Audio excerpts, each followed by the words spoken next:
Hello, everyone. Thank you so much for being part of today's session.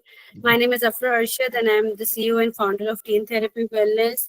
Teen Therapy Wellness, it's a mental health platform where we provide mental health services and psychological services as well.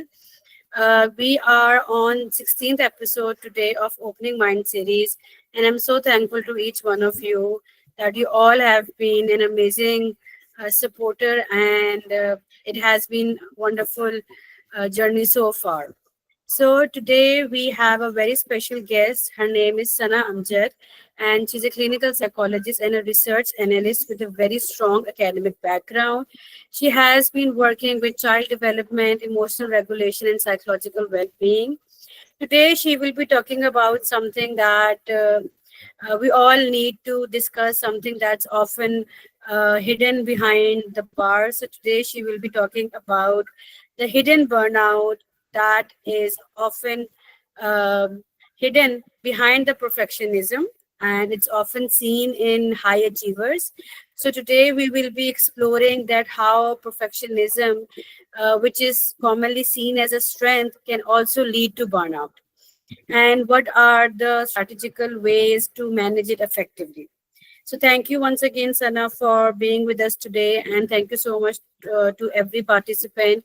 I'm sure that this is going to be very interesting. All of you, please be attentive throughout. If you have any questions, you can always unmute yourself and you can always write in the chat box. Our speaker would be happy to cater all of that. Over to you, Sana. Okay, thank you so much. Thank you so much, everyone, for being here. Am I audible? Yes, Sana, you are audible. Okay, thank you so much. So, hello, everyone, and thank you so much again for being here. I'm Sanamchal, Associate Clinical Psychologist and Research Analyst. I've been working in the mental health field for the last 7 years, and currently I'm working as a research analyst and focusing on areas like sleep, health, Sana, your voice is sleep-based distorted. practices, and child development. Okay, is it fine now? Hello.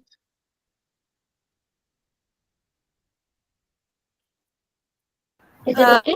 थोड़ी सी अभी भी distortion है. I think आपके mic में मेरे ख्याल से distortion आ रही है. Okay. Is it okay?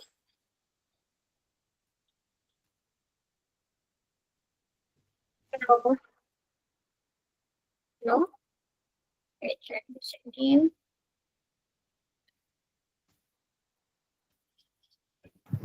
Can you Hello, speak? everyone. Okay, wait.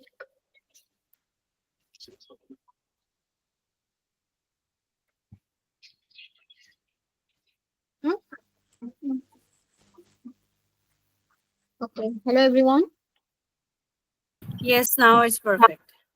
Okay. Thank you so much. So, thank you so much again for being here. And I'm an associate clinical psychologist and research analyst working in the mental health field from the last 6 to 7 years. I'm focusing on areas like sleep health, child development, and faith-based practices. In addition to my clinical practice, I work as a research analyst. And today we are here to talk about a very important topic, perfectionism in high achievers with the hidden burnout. I'm very glad to talk about something that often left behind unsaid with the label of perfection. So, let's start. And I would like to know about my audience as well. So, I would like to ask a question. Check. Yes. Sana, is it possible if you can just do full screen? Yes. Is it okay now?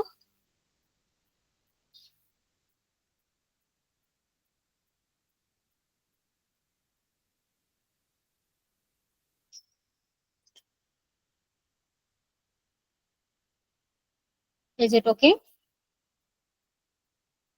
Yes. Okay. So, how many of you have ever written a message multiple times before hitting send, not because it was wrong, but because it wasn't perfect?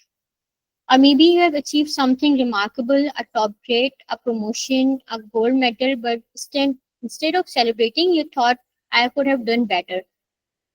Like it's not always about a message, but could be an assignment or an academic work you have done in your past. But आपको लगा okay, yeah, it was not perfect, or I could have done this much better.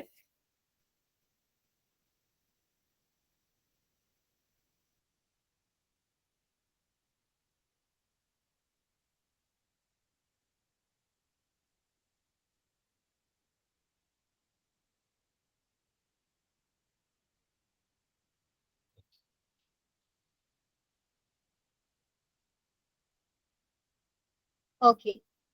So this is something today we are talking about perfectionism. Perfectionism means Sana, a lot of people have raised their hands. If you could okay. just, they have raised their hands, so if you could just ask them what they want to say. Hira Okay, please. Muqaddas, you want to unmute yourself? अस्सलाम वालेकुम ma'am. वालेकुम सलाम।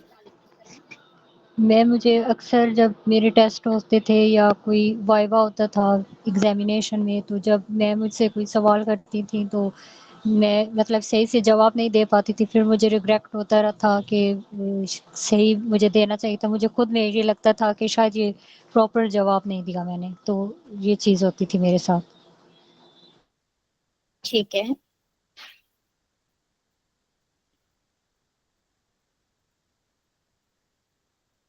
आपका इससे related कोई question है या आप अभी मुझसे सिर्फ शेयर करना चाहती हैं और प्रेजेंटेशन के एंड में हम इसको बेटर एवेल्युएट भी कर सकते हैं? यस मैम, जस्ट अभी शेयर किया, फिर आप मुझे गाइड करिएगा। Okay okay, thank you so much. Thank you so much for sharing.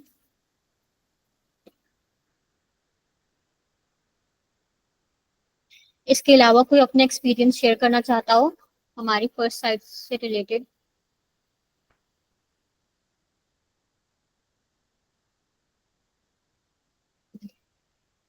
No one?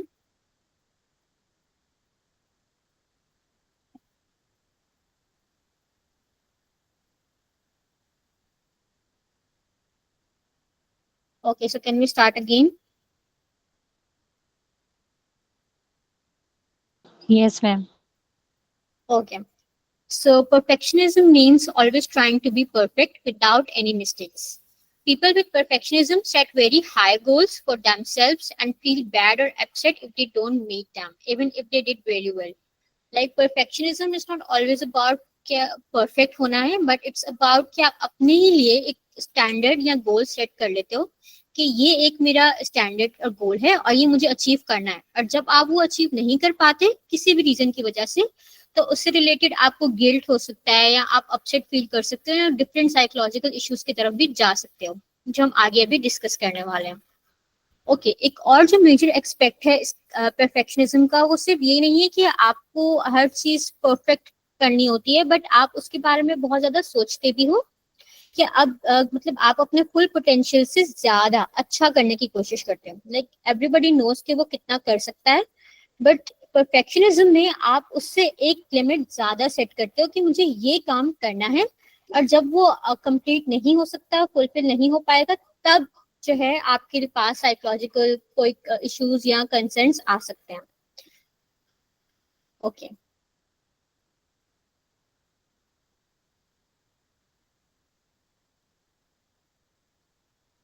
Then perfectionism is fear based. इसमें फेयर बहुत ज्यादा इन्वॉल्व होता है। Fear of mistakes, fear of change, fear of failure और fear of the unknown, fear of not being good enough. Fear of mistakes, like आपको पता होता है कि आप मिस्टेक्स क्रिएट कर रहे हो या मिस्टेक्स क्रिएट कर सकते हो, इसका बहुत ज्यादा जो है आपके अंदर एक फेयर जो है वो होता है, बैठ जाता है। फेयर ऑफ चेंज, कि क्या चेंज मुझे लाना चाहिए या क्या चेंज आ सकता था। अब मोस्ट ऑफ द टाइम ऐसा होता है कि हम समझते हैं काम करने के बाद, सोचते रहते हैं कि यार मैं इस असाइनमेंट में ये भी कर सकती थी, मैं असाइनमेंट में ये भी कर सकता था, मैं इस काम को इस तरीके से कर सकता था। लाइक हम कॉन्स्टेंटली उसमें चेंज लाने के बारे में सोचते रहते हैं, ऑल्दो वो अपनी रिक्वायरमेंट्स के मुताबिक हुआ हुआ होता है, बट सिर्फ उसको अच्छा करने के लिए, या जो हमारे अंदर एक फेयर होता है मिस्टेक्स को लेके या फेलियर को लेके, उससे रिलेटेड हम उसमें चेंजेस करने के बारे में सोचते हैं। Then we have fear of failure, कि क्या ये उस मेरी रिक्वायरमेंट्स के मुताबिक है, क्या मैंने अपने पोटेंशियल के मुताबिक इस काम को किया है या नहीं, ये फेलियर की तरफ जाएगा या सक्सेस की तरफ जाएगा। तो फेयर ऑफ फेलियर भी इसमें काफी हद तक इन्वॉल्व होता है। Then fear of the unknown, like आपको नहीं पता कि आपका रिजल्ट क्या आने वाला है इस असाइनमेंट को लेके, but still you are worried about it कि यार क्या होगा इसका, मैं क्या मेरे A+ या 95% मार्क्स आएंगे नहीं आएंगे, क्या मुझे इसमें और एडिटिंग करनी चाहिए। लाइक आप पहले से ही एंटिसिपेट कर रहे हो, you don't know the future के क्या होने वाला है या क्या फीडबैक मिलेगा, बट स्टिल आप उसी के बारे में सोच रहे हो, प्रोक्रेस्टिनेट कर सकते हो या वरीड हो सकते हो अपने रिजल्ट्स को लेके। Then fear of not being good enough, like आपको ये फेयर होता है कि आप अपने फुल पोटेंशियल के मुताबिक काम कर भी रहे हो, क्या आपने ठीक किया है, क्या आप ऐसा कर सकते हो, इससे बेहतर कर सकते हो। तो ये 5 बेसिकली फेयर्स मिलकर परफेक्शनिज्म की डेफिनेशन को कंप्लीट करता है कि ये इसमें फेयर जो है मिस्टेक्स का, चेंज का, फेलियर का, अननोन का और गुड इनफ का इन्वॉल्व होता है। Then we have types of perfectionism, कि किस किस तरह के परफेक्शनिस्ट भी हो सकते हैं या परफेक्शनिज्म किस किस तरह डिफाइन की जा सकती है। फॉर एग्जाम्पल 3 मेजर टाइप्स की परफेक्शनिज्म होते हैं। एक होते हैं self oriented, then socially prescribed and other oriented. Self oriented में कैसे लोग होंगे और क्या हो सकता है, like for example I must be perfect all the time, very hard on themselves. वो लोग जो अपने रिलेटेड लाइक अपनी सेल्फ से ओरिएंटेड होते हैं या उनसे अपनी पर्सनल लाइफ से रिलेटेड जो परफेक्शनिज्म चाहिए होती है वो उसमें इंक्लूडेड होते हैं। फॉर एग्जाम्पल अगर कोई इंसान ये सोच रहा है कि मुझे हर टाइम अपने हर असाइनमेंट परफेक्टली चाहिए, डेडलाइन से पहले चाहिए, और उसके लिए मुझे जो है अपने सारे इवेंट्स आज मिस करने हैं और मैं इसी पे आज काम करूंगा 5 से 6 घंटे। ऑल्दो वो असाइनमेंट 1-2 घंटे में भी हो सकता था, बट उसको परफेक्ट साबित करने के लिए उन्होंने 5 से 6 घंटे उस पर लगाए। तो ये डेफिनेशन कंप्लीट करती है कि very hard on themselves, like अपने आप को वो डिफिकल्टी में डाल रहे हैं, डिफिकल्टी फेस करने बिकॉज परफेक्ट दिखने के लिए या अपने असाइनमेंट को परफेक्ट दिखाने के लिए। इसकी एक और एग्जांपल ये भी है कि a student tries after getting 95 out of 100 marks because they have missed 5 marks. 95 marks student के आए हैं, बट जो 5 मार्क्स मिस हो गए उसके, वो उस पर अभी रो रहा है या परेशान है कि यार वो मेरे 5 मार्क्स कैसे मिस हो गए। ऑल्दो उसके 95 मार्क्स आए हैं which is very great, but उसको ये होगा या ये वो फील कर सकता है कि यार मेरे ज्यादा मार्क्स आ सकते थे या मैं और अचीव कर सकता था। तो ये बेसिकली सेल्फ ओरिएंटेड परफेक्शनिज्म है कि आप अपने ही पोटेंशियल से रिलेटेड जो है वो डिससेटिस्फाइड हो या आप फील कर रहे हो कि यार मैं और ज्यादा अच्छा कर सकता था। Then we have socially prescribed, जो ये सोचते हैं कि others expect me to be perfect, feels pressure from outside, like societal expectations को अपने लिए एक गोल बना लेना कि मुझे मेरी टीचर समझती हैं कि मैं तो 95 मार्क्स ले सकता हूँ इस असाइनमेंट में, तो I have to achieve this. मैं उसी असाइनमेंट पे या उसी टेस्ट के लिए मैं बार बार रिपीट करता रहूंगा, पढ़ता रहूंगा, अपने गोल सेट करता रहूंगा कि अब मुझे डिफरेंट डिफरेंट क्वेश्चंस जो है वो सॉल्व करना है, क्योंकि उनको प्रेशर होता है कि उनकी टीचर ने या उनके फ्रेंड ने जो है ऐसा कह दिया है या एक एक्सपेक्टेशन उनके लिए शेयर कर दिया है। इसकी एग्जाम्पल एक ऐसी भी है कि an employee works late every night because they think their boss will जज them if they leave early. एक एम्प्लॉय रोज रात को एक्स्ट्रा 3 घंटे और काम करता है क्योंकि उससे ये होता है कि मेरा बॉस मुझे जज करेगा अगर मैं जल्दी चला गया। अब उसने अपने दिमाग में अपने बॉस की एक डेफिनेशन परफेक्ट होने की या परफेक्ट एम्प्लॉय होने की बिठा ली है, तो वो उसी से रिलेटेड अपनी जिंदगी को जो है वो कैरी ऑन कर रहा है। अपने गोल्स उसने ये कर दिए कि मैं 7 बजे की बजाय 9 बजे तक काम करूंगा और अपने बॉस की नजर में जो है वो अच्छा और एक परफेक्ट एम्प्लॉय जो है वो बन जाऊंगा। Then we have other oriented. Others should be perfect too. Like पहले हम बात कर रहे थे कि या तो वो सेल्फ ओरिएंटेड होगा या सोशली प्रिस्क्राइब अदर ओरिएंटेड होगा, सोशली प्रिस्क्राइब होगा ये अदर एक्सपेक्टेशंस पे काम करेगा। बट यहाँ अब थर्ड में अदर ओरिएंटेड है जिनको होता है कि मैं भी परफेक्ट हूँ बट मेरे साथ साथ मेरे और जो लोग हैं या मेरे फ्रेंड्स हैं उनका भी परफेक्ट होना बहुत जरूरी है। उनका अपने से रिलेटेड भी एक्सपेक्टेशंस और स्टैंडर्ड्स हाई होते हैं, बट दूसरों से रिलेटेड भी एक्सपेक्टेशंस और स्टैंडर्ड्स बहुत हाई होते हैं। फॉर एग्जाम्पल, हमने काफी दफा अपने स्कूल कॉलेजेस में देखा होता है कि अगर हम टीम प्रोजेक्ट्स में काम कर रहे होते हैं, तो हमारा जो टीम लीडर होता है वो चाहता है, वो बेसिकली टीम लीडर बनाया ये काफी जगहों पे इसलिए जाता है कि इनको सब आता है, लाइक ये आपको गाइड कर सकते हैं, ये अच्छे स्टूडेंट हैं, इस तरह। तो वो अच्छा स्टूडेंट भी एक्सपेक्ट करता है कि आप भी उसकी टीम में वैसा ही काम करोगे जैसा वो कर रहा था। फॉर एग्जाम्पल, अगर उसे एक स्पेसिफिक मैथ्स प्रॉब्लम आती है, तो वो एक्सपेक्ट कर रहा होता है कि मेरी पूरी टीम को आ रही होती है और पूरी टीम को आनी चाहिए। तो वो जो होते हैं अदर ओरिएंटेड में आते हैं कि अगर उन्हें एक स्किल आ रही होती है या वो किसी चीज में अच्छे हो या होते हैं, तो वो एक्सपेक्ट कर रहे होते हैं कि उनके साथ जितने भी लोग हैं उनका भी उस चीज में परफेक्ट होना बहुत जरूरी है। एंड देन अक्सर फिर हमने देखा है कि ग्रुप प्रोजेक्ट्स में लेट नाइट्स तक बैठना, काम करना एक ही चीज पे, उसको परफेक्ट बनाने के लिए आपको कितनी एफर्ट्स करनी पड़ती हैं या करवाई जाती हैं, वो अदर ओरिएंटेड में आती है। Okay, so perfectionism is not about being your best, it's about feeling you're never good enough no matter how well you do. So perfectionism सिर्फ ये नहीं है कि आप क्या बेहतर कर सकते हो या बेहतर करना चाहते हो, इसका मतलब ये है कि आपको ये लग रहा होता है कि आप जितना भी कर लोगे वो कम है। लाइक इट्स नॉट कोई डेफिनेशन नहीं है कि कहाँ तक जाके मैं परफेक्ट कर सकता हूँ या कर पाऊंगा, बट आपको होता है कि यार ये अभी भी ठीक नहीं है, इसमें अभी भी चेंजेस हो सकती हैं, इसमें अभी फेयर जो है वो बढ़ता जाता है, एंटिसिपेट करता रहता है आपकी पर्सनल लाइफ में। सो ये बेसिकली परफेक्शनिज्म की डेफिनेशन है। देन यहाँ पे एक क्वेश्चन ये भी अराइज होता है कि अगर हम परफेक्शनिज्म या बीइंग परफेक्ट होने की बात करते हैं, तो काफी दफा हमें जो है सिखाया भी जाता है कि आपको परफेक्टली असाइनमेंट सबमिट करने हैं या परफेक्टली अपने सारे टास्क जो हैं वो अचीव करने हैं।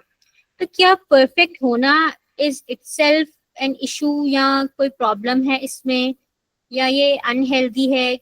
किस तरीके का ट्रेट है ये, या एक फिक्स पैटर्न है कि इंसान को क्या हमेशा ही लाइक परफेक्ट से थोड़ा कम काम करना चाहिए या वो परफेक्ट ना करे? काफी दफा ये सवाल भी जो है वो अराइज होता है। सो बेसिकली यहाँ पे जो एक कॉन्सेप्ट है हेल्दी वर्सेस अनहेल्दी प्रोफेशनलिज्म, वो जो है वो डिफाइन करता है कि परफेक्ट होना कोई इशू नहीं है कि अगर आप समझते हो कि आपका हर काम परफेक्टली हो रहा है, बट हेल्दी और अनहेल्दी पैटर्न को देखना बहुत जरूरी है, आइडेंटिफाई करना कि कहाँ तक वो हेल्दी है, बट कहाँ एक फाइन लाइन है कि वो फिर उसके बाद अनहेल्दी हो सकता है या आपके लिए हार्मफुल हो सकता है। फॉर एग्जाम्पल, हेल्दी परफेक्शनिज्म में wants to do well but accept mistakes. Like ठीक है, मुझे हर काम अच्छा करना है, बट अगर वो कहीं जाकर अच्छा नहीं हो पाता या अच्छा नहीं हुआ, मैंने जो है काफी प्रिपरेशन की, अपने टेस्ट की, अपने एग्जाम की, बट उसमें मेरे मार्क्स 70+ आ रहे हैं, बट आई नो कि यार ये 2 क्वेश्चंस मैंने ठीक नहीं किए थे, तो दिस इज हेल्दी। अब मैं एक्सेप्ट कर रही हूँ कि यहाँ मेरा फॉल्ट था। अनहेल्दी वो तब हो जाएगा जब मुझे पता है मैंने वो क्वेश्चंस याद नहीं किए, बट देन मैं अपने आप को ब्लेम करना स्टार्ट कर दूं कि यार मैंने क्यों नहीं किए, मैं कर सकती थी, मैं ये कर लेती, मैं वैसा कर लेती।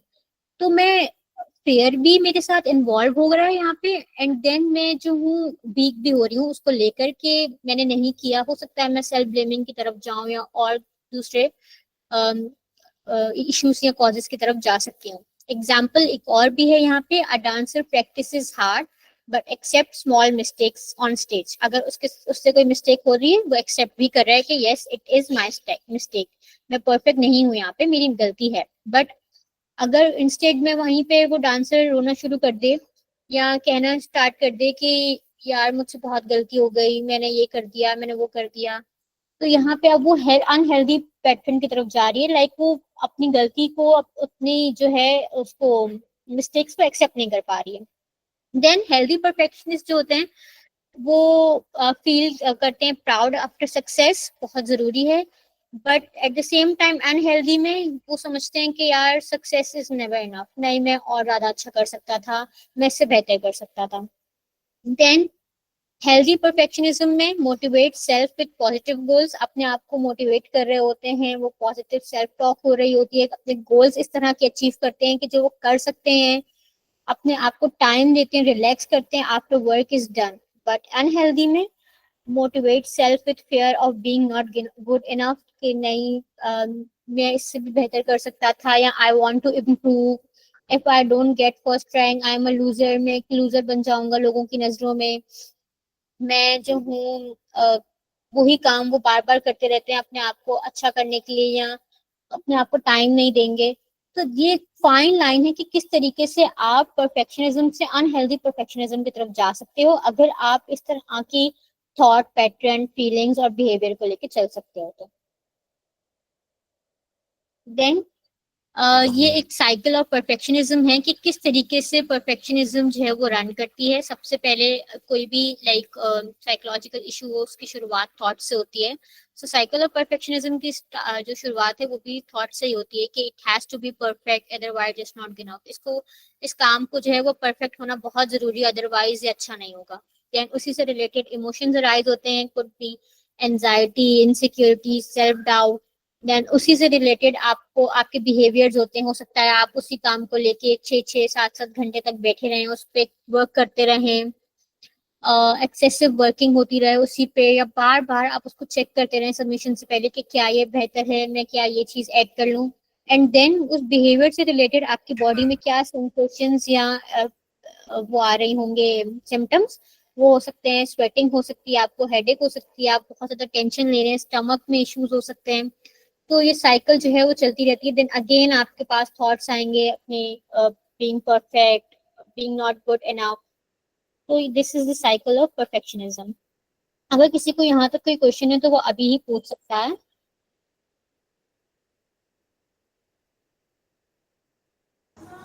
अस्सलाम वालेकुम ma'am, my name is Sana, ma'am from Gujranwala. Ma'am आप कहाँ से हैं? मैं कराची से हूँ। कराची साइड से, ओके। मैम समटाइम्स एक आप ये जो है तो ये related to psychology, but ma'am sometimes ऐसे होता है कि जैसे हम किसी बंदे को सुन रहे हैं और हमने उसको सुनना होता है, हम उसको कोशिश कर रहे होते हैं सुनने की, बट लाइफ में डिप्रेशंस कुछ ऐसे आते हैं कि वो डिप्रेशन आंसू बन के निकल रहे होते हैं, बददुआ बन के निकल रहे होते हैं, और इंसान जिस चीज को सुन रहा होता है अपने आप को डिस्ट्रैक्ट करने के लिए टेंशन से, वो काम कर नहीं पाता। उसके लिए कोई हेल्दी एक्सरसाइज है आपके पास? ठीक है, ओके अच्छा, वैसे ये हमारे इस आज के टॉपिक से रेलेवेंट नहीं है, and depression is itself a broad like domain जिस पे हम बात कर सकते हैं। और डिप्रेशन की इस तरीके से लाइक थेरेपी रेकमेंड करने से पहले क्योंकि हमें जानना होता है कि ये आ कहाँ से रहा है, किस तरीके के इश्यूज या सिम्टम्स अभी आप फेस कर रही हैं। तो एक प्रॉपर जो है ये थेरेप्यूटिक प्रोसेस होता है जिसमें हम ये सब डिस्कस कर रहे होते हैं। फॉर एग्जाम्पल मैं अभी जनरल अगर आपको ओवरव्यू दूं या बताऊं या कुछ भी सजेस्ट करूं, तो सबसे पहले तो अगर आपको लगता है कि आपकी कंडीशन इस तरीके की है, वर्स है, यस ऑफ कोर्स आपको थेरेपी की तरफ जाना चाहिए। थेरेपी देन डिफर करती है client to client and symptom to symptoms. For example आप, हमारे पास सीबीटी है, कॉग्निटिव बिहेवियर थेरेपी, हमारे पास जीपीटी है। अब जब आप किसी साइकोलॉजिस्ट के पास जाते हैं, वो आपसे हिस्ट्री लेता है आपकी पूरी कंप्लीट कि ऐसा क्यों हो रहा है, क्या इश्यूज आ रहे हैं और क्या सिम्टम्स हैं इस टाइम पे। देन उसके अकॉर्डिंगली वो कुछ गोल्स बनाता है कि किन किन चीजों पे काम करने की जरूरत है, एंड तभी उस प्रोसेस में ही आपको थेरेपी रेकमेंड की जाती है। इस तरीके से फॉर एग्जांपल अभी आपकी बात सुन के मैं आपको कोई एक थेरेपी रेकमेंड नहीं कर सकती कि ये आप पे वर्क कर सकती है। तो पूरी अप्रोच देख के चलनी पड़ती है कि पूरी चीजें कंप्लीट देखने के बाद आपके केस की ही आपका जो पर्सनल साइकोलॉजिस्ट होगा वो आपको थेरेपी रेकमेंड करेगा। जी मैम, बट एक प्रॉब्लम ये है कि जैसे आपने जो ये बातें डिस्कशन आपने की, नॉट बीइंग परफेक्ट, परफेक्शनिज्म, पर ये जो चीजें थी ना ये उस एक बिहेवियर से जुड़ी हुई थी जो आजकल हम लोगों ने, जो एक कंट्रोलिंग मैकेनिज्म होता है, हर एक कोई एक बंदा जो है वो सबको कंट्रोल करता है और वो चाहता है कि उसके मुताबिक हो, पर वो दूसरों को कितना डिप्रेशन में डाल रहा होता है वो इस चीज का अंदाजा करना भी नहीं चाहता है। वो अपने अपने लिए इस चीज को गेम लेके चलता है। पर जो बंदा डिप्रेशन में जा रहा होता है ना, जो आपने अभी कुछ सिम्टम्स बताए ना, परफेक्शनिज्म की टेंशन जो इंसान लेता है, या this one healthy and unhealthy perfectionism, इसके इसमें बहुत ज्यादा सफर करके वाकई लोगों का मतलब सर में दर्द रहना। और मैम ये ज्यादातर होता है कि जो अपर पार्ट होता है बिल्कुल माथे से पीछे तक वो ज्यादा से ज्यादा दर्द रहता है। और उसकी वजह से फिर स्ट्रेस पॉइंट्स में जो हमारे कंधों के ऊपर होते हैं उसमें भी ज्यादा दर्द रहता है। और मतलब ऐसे एक लेडी से मेरी मुलाकात किया, तो मैं जब आप ये बातें कर रही थी तो मुझे वो याद आ रही थी। तो हद से ज्यादा उनके ऊपर कंट्रोलिंग मैकेनिज्म है कुछ। चल हालात तो सबके ऊपर नीचे होते रहते हैं। Excuse me. Ji Sorry ji to interrupt you. Actually, I know her personally. I invited her. So I would request if you could please assist her with just a self-help. क्योंकि फिर चीजें काफी off the topic हो जाएगा. तो नहीं नहीं time नहीं, इसके मुतालिक मैं सिर्फ और सिर्फ मैम से ये बात पूछना चाह रही हूँ कि मैम उसके लिए वो जो है वो लेडी थी, उनकी मेरी मुलाकात हुई है। तो जब ये आपने बातें की ना, तो मैं उनकी बस सिचुएशन को, अब उनको ना स्टमक का मसला हो रहा है, तो इस वजह से कोई ऐसी साइकोलॉजिकल एक्सरसाइज जो हम सिर्फ आम रूटीन में उनके साथ करें कि वो नॉर्मलाइज होती जाए। मैं बस ये ठीक पूछना चाह ठीक है, ओके, हमने आगे इन एक्सरसाइज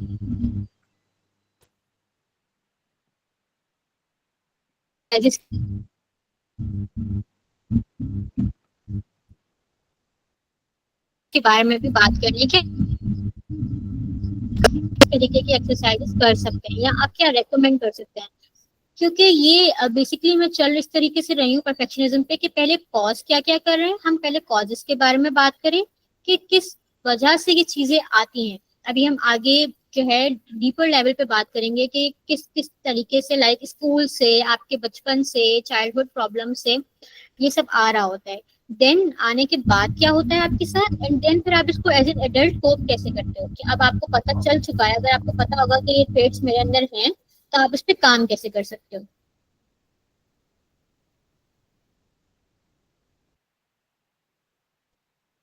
ठीक है, ma'am Sana, am I audible? Ji ji Actually, I have a request. I have a humble request. जिस तरीके से आप गाइड कर रही हैं बहुत अच्छा है, but as she doesn't have any background और ये एक डिटेल्ड गाइडलाइन तो है, but what I am requesting कि आप just एक ओवरव्यू दे दें, एक जिस तरह सेल्फ हेल्प होता है ना, हेल्प होता है ना, एक जेनेरिक, जिस तरीके से कमेंट्स में भी कुछ लोगों ने सजेशन दिए हैं like deep breathing, journaling and all that. Just एक ओवरव्यू दे दें इनको and then we move on, और फिर बाद में इसको डिस्कस करते हैं। ठीक है। अच्छा, ओवरव्यू में इस कंडीशन से रिलेटेड आप चाह रहे हैं या सिर्फ स्ट्रेटजीज देखिए के जिस थ्रू तरीके चाह से रहे हैं? आपने एक थॉरली एक चीज को एड्रेस करके उसको मैनेज करना, कोप अप करना, वो एक थॉरली प्रोसेस है। जस्ट एन ओवरव्यू के what she can do from the very right moment, मतलब जिसके लिए इतना लाइक जिस तरीके से सजेशन दिया कमेंट्स में like deep breathing, journaling and all that, इस तरह का जस्ट एक ओवरव्यू दे दें like kind of self help what she can do herself. ठीक है, ओके। लेकिन डीप ब्रीथिंग और मतलब मैंने कमेंट्स चेक नहीं किए, बट यस बहुत इफेक्टिव है। उसके साथ साथ आप मेडिटेशन कर सकते हैं। मेडिटेशन एक ऐसी स्ट्रेटेजी है जो किसी भी इशू के साथ आप पे वर्क करती है। ठीक है, आपको एंजाइटी हो रही हो, आपको परफेक्शनिज्म से रिलेटेड कोई सिम्टम्स आ रहे हो, आप मेडिटेशन कर सकते हो। मेडिटेशन का मतलब ये होता है कि आप अपनी बॉडी की कोई भी ऑर्गन्स को यूज करते हुए उस मोमेंट में रहो। फॉर एग्जाम्पल, आप डीप ब्रीथिंग कर सकते हैं 5 to 10 मिनट्स के लिए, आप डीप ब्रीथिंग कर सकती हैं। आप किसी म्यूजिक को यूज कर सकती हैं, किसी भी चीज को आप यूज करके उस मोमेंट में से बाहर आने के लिए या उन थॉट से बाहर आने के लिए आप डीप ब्रीथिंग कर सकते हैं। Sana, can you allow me to answer her question?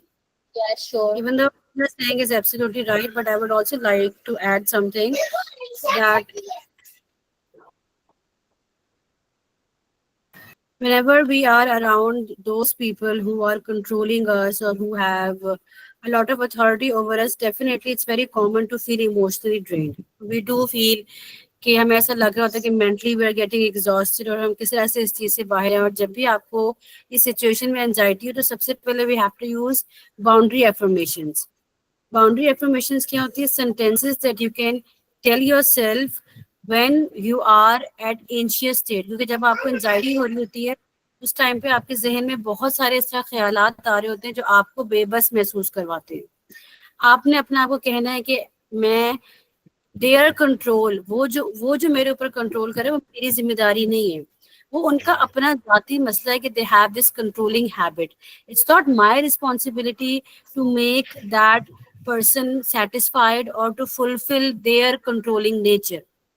ठीक है, आपने अपना वो कहना है कि when the person is trying to control me, I am allowed to say no। मैं ना कर सकती हूँ, ये मेरा राइट है। और कोई मुझे, चाहे उसमें कोई भी इंसान हो, लेकिन अगर वो आपको फील हो रहा है ना कि वो कंट्रोलिंग है तो दैट मीन्स वो कंट्रोलिंग है। और जिस तरह के लोग होते हैं दे नेवर एडमिट, वो हमेशा ये कहते हैं कि हमने क्या किया है, मैंने तो कभी कुछ नहीं किया, तुम्हें ऐसा महसूस होता है। ठीक है, they are never going to accept, but you have to understand that your feelings are valid. अगर आपको फील हो रहा है, एक इमोशनली आप ड्रेन्ड आउट फील हो रही है, मेंटल टॉर्चर इसको कहते हैं, अगर आपको इस तरह की फीलिंग आ रही है तो that means that you are whatever your feeling, ये बिल्कुल राइट है। ठीक है, सेकेंडली डेफिनेटली आप डीप ब्रीदिंग करें। डीप ब्रीदिंग का फायदा क्या होता है कि जब भी आप एंजाइटी वाली स्टेट में होते हैं ना, आपकी ऑक्सीजन लेवल कम होती है, यू स्टार्ट ब्रीदिंग फास्टर, आपकी हार्ट बीट तेज हो जाती है, आपको पैल्पिटेशन शुरू हो जाती है, जिसकी वजह से आपका ऑक्सीजन और कार्बन डाइऑक्साइड लेवल डिस्टर्ब हो जाता है। Deep breathing makes you feel calm, और जब आप काम फील करते हैं that's when you are able to think rationally. जाहिर सी बात है, जब आप किसी पैनिक सिचुएशन में होंगे उस टाइम पे आप कभी भी कोई रैशनल थॉट अपने आप को नहीं बता रहे होंगे, उल्टा आप कह रहे होंगे कि अब क्या होगा, ये ना हो जाए, वर्स्ट केस सिनेरियोस आपके जहन में आना शुरू हो जाएंगे। इसीलिए it's important to do deep breathing. कुछ लोगों के लिए काम नहीं आती है, लेकिन अगर आपको उसका मकसद पता होगा ना तो it will definitely help you.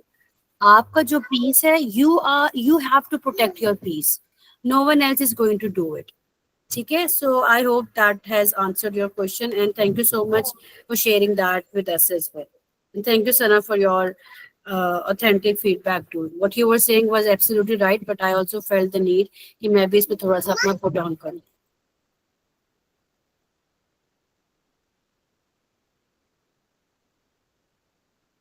Okay, thank you so much. So let's move forward. अब हम बात करते हैं कॉमन साइंस की, कि किस तरीके के साइंस एंड सिम्टम्स हम अपने लाइफ में जो है वो एक्सपीरियंस करते हैं। Like fear of Fehling, like obviously हमें ये लग रहा होता है कि हम जो है ये टास्क या ये चीज नहीं कर सकते या नहीं कर पाएंगे।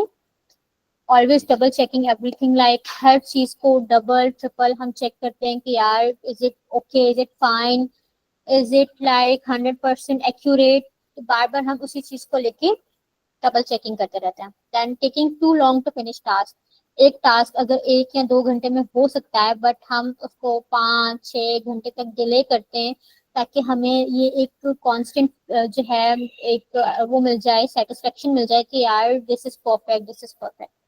तो बहुत डिले हद तक कर सकते हैं और करते हैं। Then procrastinating, like delaying because things aren't perfect yet, like हम उसी के बारे में सोचते रहेंगे कि क्या ये अभी भी ठीक है, क्या मैं अभी भी इसमें कुछ चीजें ऐड कर सकता हूँ या कर सकती हूँ उसको परफेक्ट बनाने के लिए।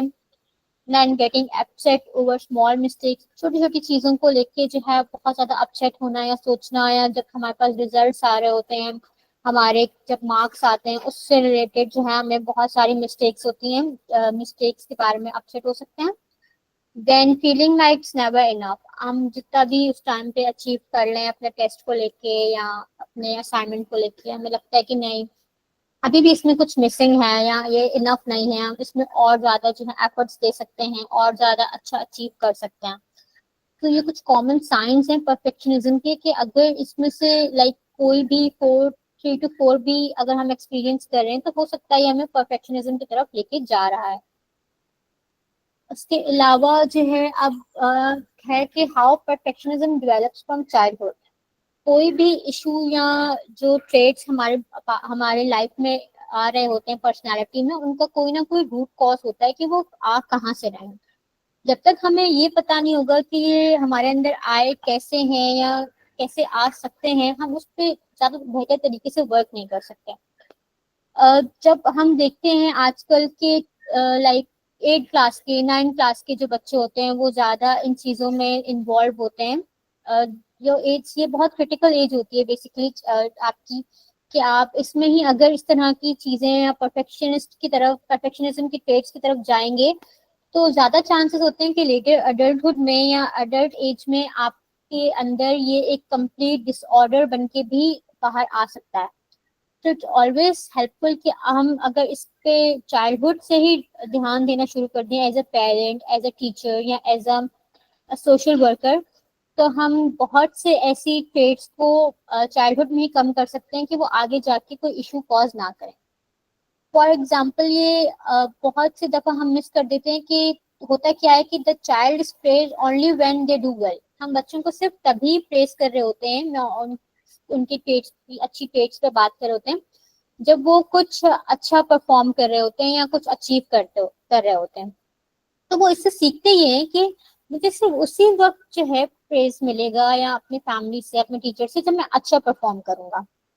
फॉर एग्जाम्पल, किसी बच्चे ने एक ग्रेड लिया, गुड जॉब, उसको कहा गया कि आपने बहुत अच्छा काम किया, पेरेंट्स की तरफ से भी टीचर्स की तरफ से भी। बट अगर उसने बी लिया है तो ना टीचर की तरफ से उसको अच्छे मार्क्स मिल रहे होते हैं ना पेरेंट्स की तरफ से मिल रहे होते हैं। अब वो बच्चा उसी टाइम अपने लिए एक स्टैंडर्ड सेट कर लेता है कि अब मुझे A+ ही लेना है, क्योंकि मैं A+ लूंगा तो मुझे अपने स्कूल से भी और फैमिली से भी अच्छे रिव्यूज या एक वैलिडेशन प्रोवाइड की जाएगी।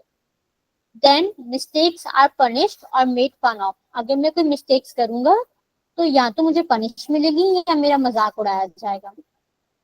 तो वो क्या करता है कि वो अपनी मिस्टेक्स को लेके बहुत ज्यादा परेशान होना भी शुरू कर देता है और अपनी फेलियर्स को छुपाना भी शुरू कर देता है कि मैं या तो घर में नहीं बताऊंगा या अपने दोस्तों को नहीं बताऊंगा, अपने बहन भाइयों को नहीं बताऊंगा। फॉर एग्जाम्पल, एक बच्चा जो है वो पानी फॉर एग्जाम्पल फेंक रहा है या अपने मुंह से बाहर निकाल रहा है, तो उसको ये होता है कि हमें बेसिकली ये देखा जाता है कि हम उसे फौरन डांट देते हैं या देखते नहीं है कि उसके पीछे उसका क्या कॉज हो सकता है। इस तरह की छोटी छोटी चीजें भी बच्चे के अंदर एक वो फेट पैदा करती हैं कि यार मुझे अपने घर वालों के सामने या अपने दोस्तों के सामने स्कूल में परफेक्ट दिखना है। एक परफेक्ट बच्चा इस तरह की चीजें नहीं करता।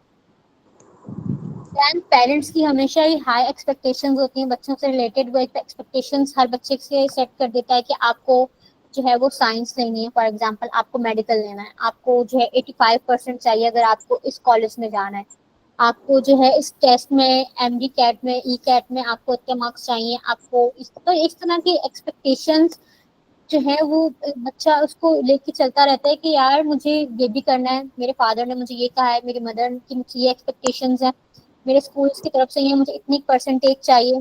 देन वो उसी को अचीव करने में लगा रहता है कि ऑल्दो वो कर सकता है या नहीं कर सकता है। यहाँ पे बात यह है कि वो उसको करने के लिए किस तरीके के एफर्ट्स कर रहा है और किस तरीके की जो है इश्यूज उसके साथ हो सकते हैं। देन उनके बच्चों को कंपेयर किया जाता है अपने बहन भाइयों के साथ, उनके कजन्स के साथ बचपन से ही। तुम अच्छा नहीं पढ़ते हो, तुम इस कोर्स में वीक हो, बट तुम्हारा कजन, तुम्हारा भाई वो मैथ्स में बहुत topper.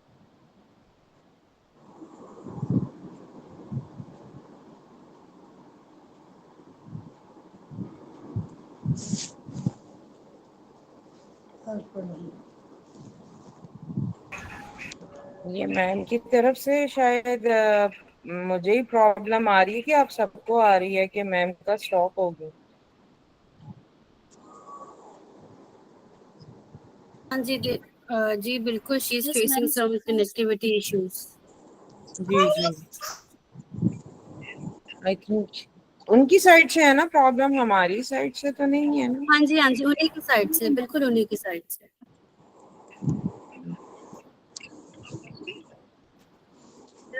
Wait, she is refreshing.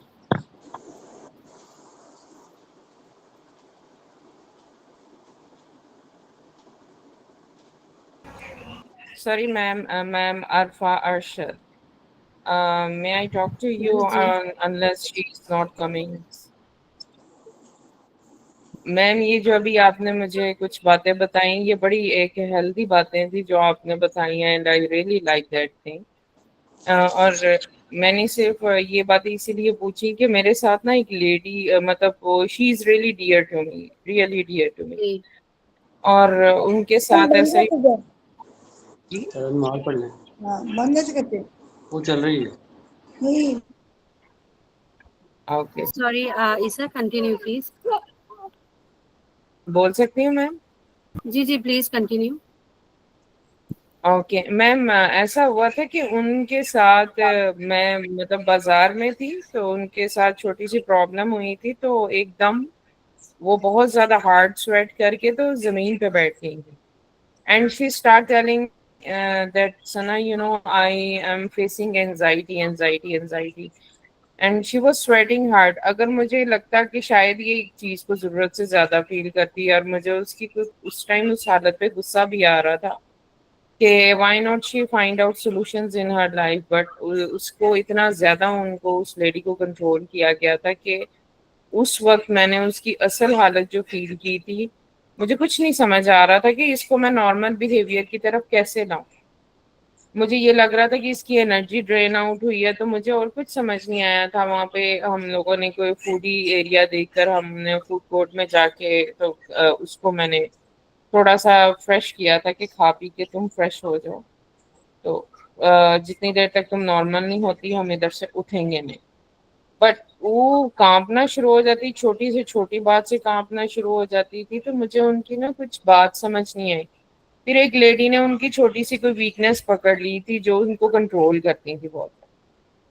तो उन्होंने जब वो अल्लाह की तरफ से वो लेडी मेरे सामने आके उन्होंने उस वीकनेस का जब इजहार करना शुरू किया था, तो मुझे उस लेडी की वो सिचुएशन तब समझ आई कि why she is so too much sink inside this anxiety and stuff. तो इसके मुतालिक पूछना चाह रही थी कि इनके लिए कोई नॉर्मल बिहेवियर का ऐसा ट्रीटमेंट हो सकता है? मैम डेफिनेटली यहाँ पे सारे स्टूडेंट्स भी हैं कि जो कंप्लीट कर चुके हैं degree, I really don't know, but सिर्फ आप लोगों से ये चीज इसीलिए पूछ रही हैं कि शायद किसी के पास कोई बहुत बेस्ट सजेशन हो। सॉरी मैम, सना आ चुकी हैं, फिर कभी इसके बारे में बात करेंगे। जी कोई बात नहीं। Thank you so much Isa for sharing that with us. And yes, I am a professional clinical psychologist. I would recommend कि आप मुझे प्राइवेट मैसेज करें please, and we will see this matter. Definitely there is a treatment, लेकिन ये है कि because of severity तो इसका जो है ना थोड़ी इन डिटेल में आई थिंक अगर हम बात कर लें तो that would be more appropriate. मैं अपना नंबर व्हाट्सएप कर देती हूँ, तो प्लीज आप मुझे after the session contact me and then will see about it. ठीक है? या please ma'am, thank you for helping me and guiding me ma'am.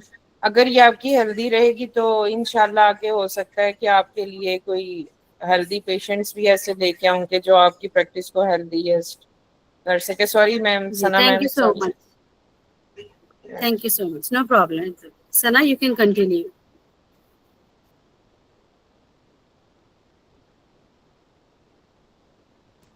Ma'am अपना माइक अनम्यूट कर दें, आपका माइक अनम्यूट है।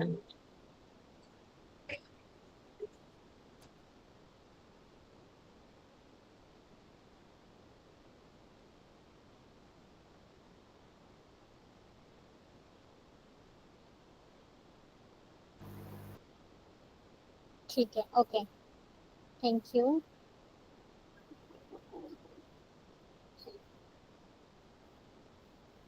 सो बेसिकली हम डिस्कस कर रहे थे कि किस तरीके से बचपन से ही ये चीजें जो हैं बच्चों में इंस्टिल की जाती हैं कि आपको हमेशा जो है वो तभी प्रेस मिलेगा जब आप अच्छा अचीव करोगे, या आपको मिस्टेक्स पे हमेशा पनिश किया जाएगा, या आपके पेरेंट्स की किस तरीके की एक्सपेक्टेशंस होती है अपने बच्चों से रिलेटेड, या उनको कंपेयर करना उनके बहन भाइयों से या कजन से कि वो कितना अच्छा अचीव कर रहा है अपने किसी एक सब्जेक्ट में या अपने कोर्सेज में, और तुम जो हो वो नहीं कर रहे हो। तो ये कांस्टेंट कंपटीशन जो होता है बच्चे में, वो परफेक्शनिज्म की तरफ लेके जा रहा होता है उसको, कि मुझे ये भी अचीव करना है, मेरे पेरेंट्स की एक्सपेक्टेशंस ये हैं मेरे साथ, मेरी फैमिली की, मेरे स्कूल वालों की, मेरी सोसाइटी की, ये एक्सपेक्टेशंस हैं जो मुझे अचीव करनी है। तो वो जो एक्सपेक्टेशंस होती हैं बेसिकली वो उसके अंदर इस तरह की ट्रेट्स लेकर आ सकती हैं कि वो परफेक्शनिज्म की तरफ चला जाए। देन किस तरीके की रीइंफोर्समेंट दी जाती है टीन एज में कि as children grow into teenagers perfectionism often stronger because of academic pressure. जिस जिस तरीके से बच्चा बड़ा बड़ा होता जाता है, वो टीन एज में आ जाता है, कॉलेज ईयर्स में, तो वहां पे टॉप मार्क्स लेना, एंट्रेंस टेस्ट के एग्जाम्स देना, ये एक कंपटीशन बनता जा रहा है। और उस कंपटीशन से लेके बच्चे जो स्ट्रेस फील कर रहे होते हैं कि मुझे इतने मार्क्स चाहिए, ये जो जिस तरह की यूनिवर्सिटीज ने अपनी पॉलिसीज जो है वो रख दी है कि 95 या 90% मार्क्स पे इस यूनिवर्सिटी में आपका एडमिशन हो सकता है, या इस तरीके के कोर्सेज आपको लेना अलाउ हो सकते हैं। तो वो एकेडमिक प्रेशर एक रीइंफोर्समेंट का रोल प्ले कर रहा होता है कि आपको वहां तक लेके जा रहा होता है कि आप उस तरीके की परफेक्ट या परफेक्शनिज्म के जो ट्रेट्स हैं वो अडॉप्ट करना शुरू कर देते हो। देन सोशल मीडिया, जिसमें आप कंपेयर कर रहे होते हो अपनी लाइफ की परफेक्ट जो है अचीवमेंट्स को दूसरों के साथ। एक प्लेटफॉर्म है हमारे पास लिंक्डइन, जिसमें बेसिकली एक ट्रेंड होता है कि आप अपनी अचीवमेंट्स लोगों के साथ शेयर करके, बहुत कम ऐसा देखा गया है कि वहाँ किसी ने अपने फेलियर्स को या अपनी किसी लर्निंग को जो है वो शेयर किया हो कॉन्स्टेंटली कि मैं यहाँ भी फेल हो गया हूँ या मैंने ये लर्निंग सीखी है अपने इस इवेंट से या इस तरीके से। तो मोस्ट ऑफ द टाइम ये होता है कि हम अपनी अचीवमेंट्स की तरफ ज्यादा फोकस होते हैं कि यार मुझे ये कोर्स अचीव करना है, मुझे ये टास्क अचीव करना है, एंड देन मुझे लोगों को बताना है, मुझे वहाँ पोस्ट करना है कि मैंने आज ये जो है अचीव किया है। तो एक सोशल मीडिया में बहुत ज्यादा जो है एक कंपेयरिंग का और रिइंफोर्समेंट प्रोवाइड कर रही होती है कि हम कॉन्स्टेंटली अपनी अचीवमेंट्स के बारे में ही सोचते रहते हैं या अचीवमेंट्स की तरफ जाने का सोचते रहते हैं। Then fear of failure in front of others, अगर हम फॉर एग्जांपल अपने फेलियर्स को शेयर भी करते हैं तो हमें फीडबैक किस तरीके का मिल रहा होता है, या अगर हम नहीं करते तो वो हमारे अंदर ही अगर रहता है तो वो किस तरीके के हमारे बॉडी के लिए या हमारी साइकोलॉजिकल हेल्थ के लिए एक इम्पैक्ट क्रिएट कर रहा होता है। Then praise only for achievements not for effort और ऑनेस्टी, हमारी सोसाइटी में जो है ज्यादातर प्रेज सिर्फ तभी दिया जा रहा होता है या एक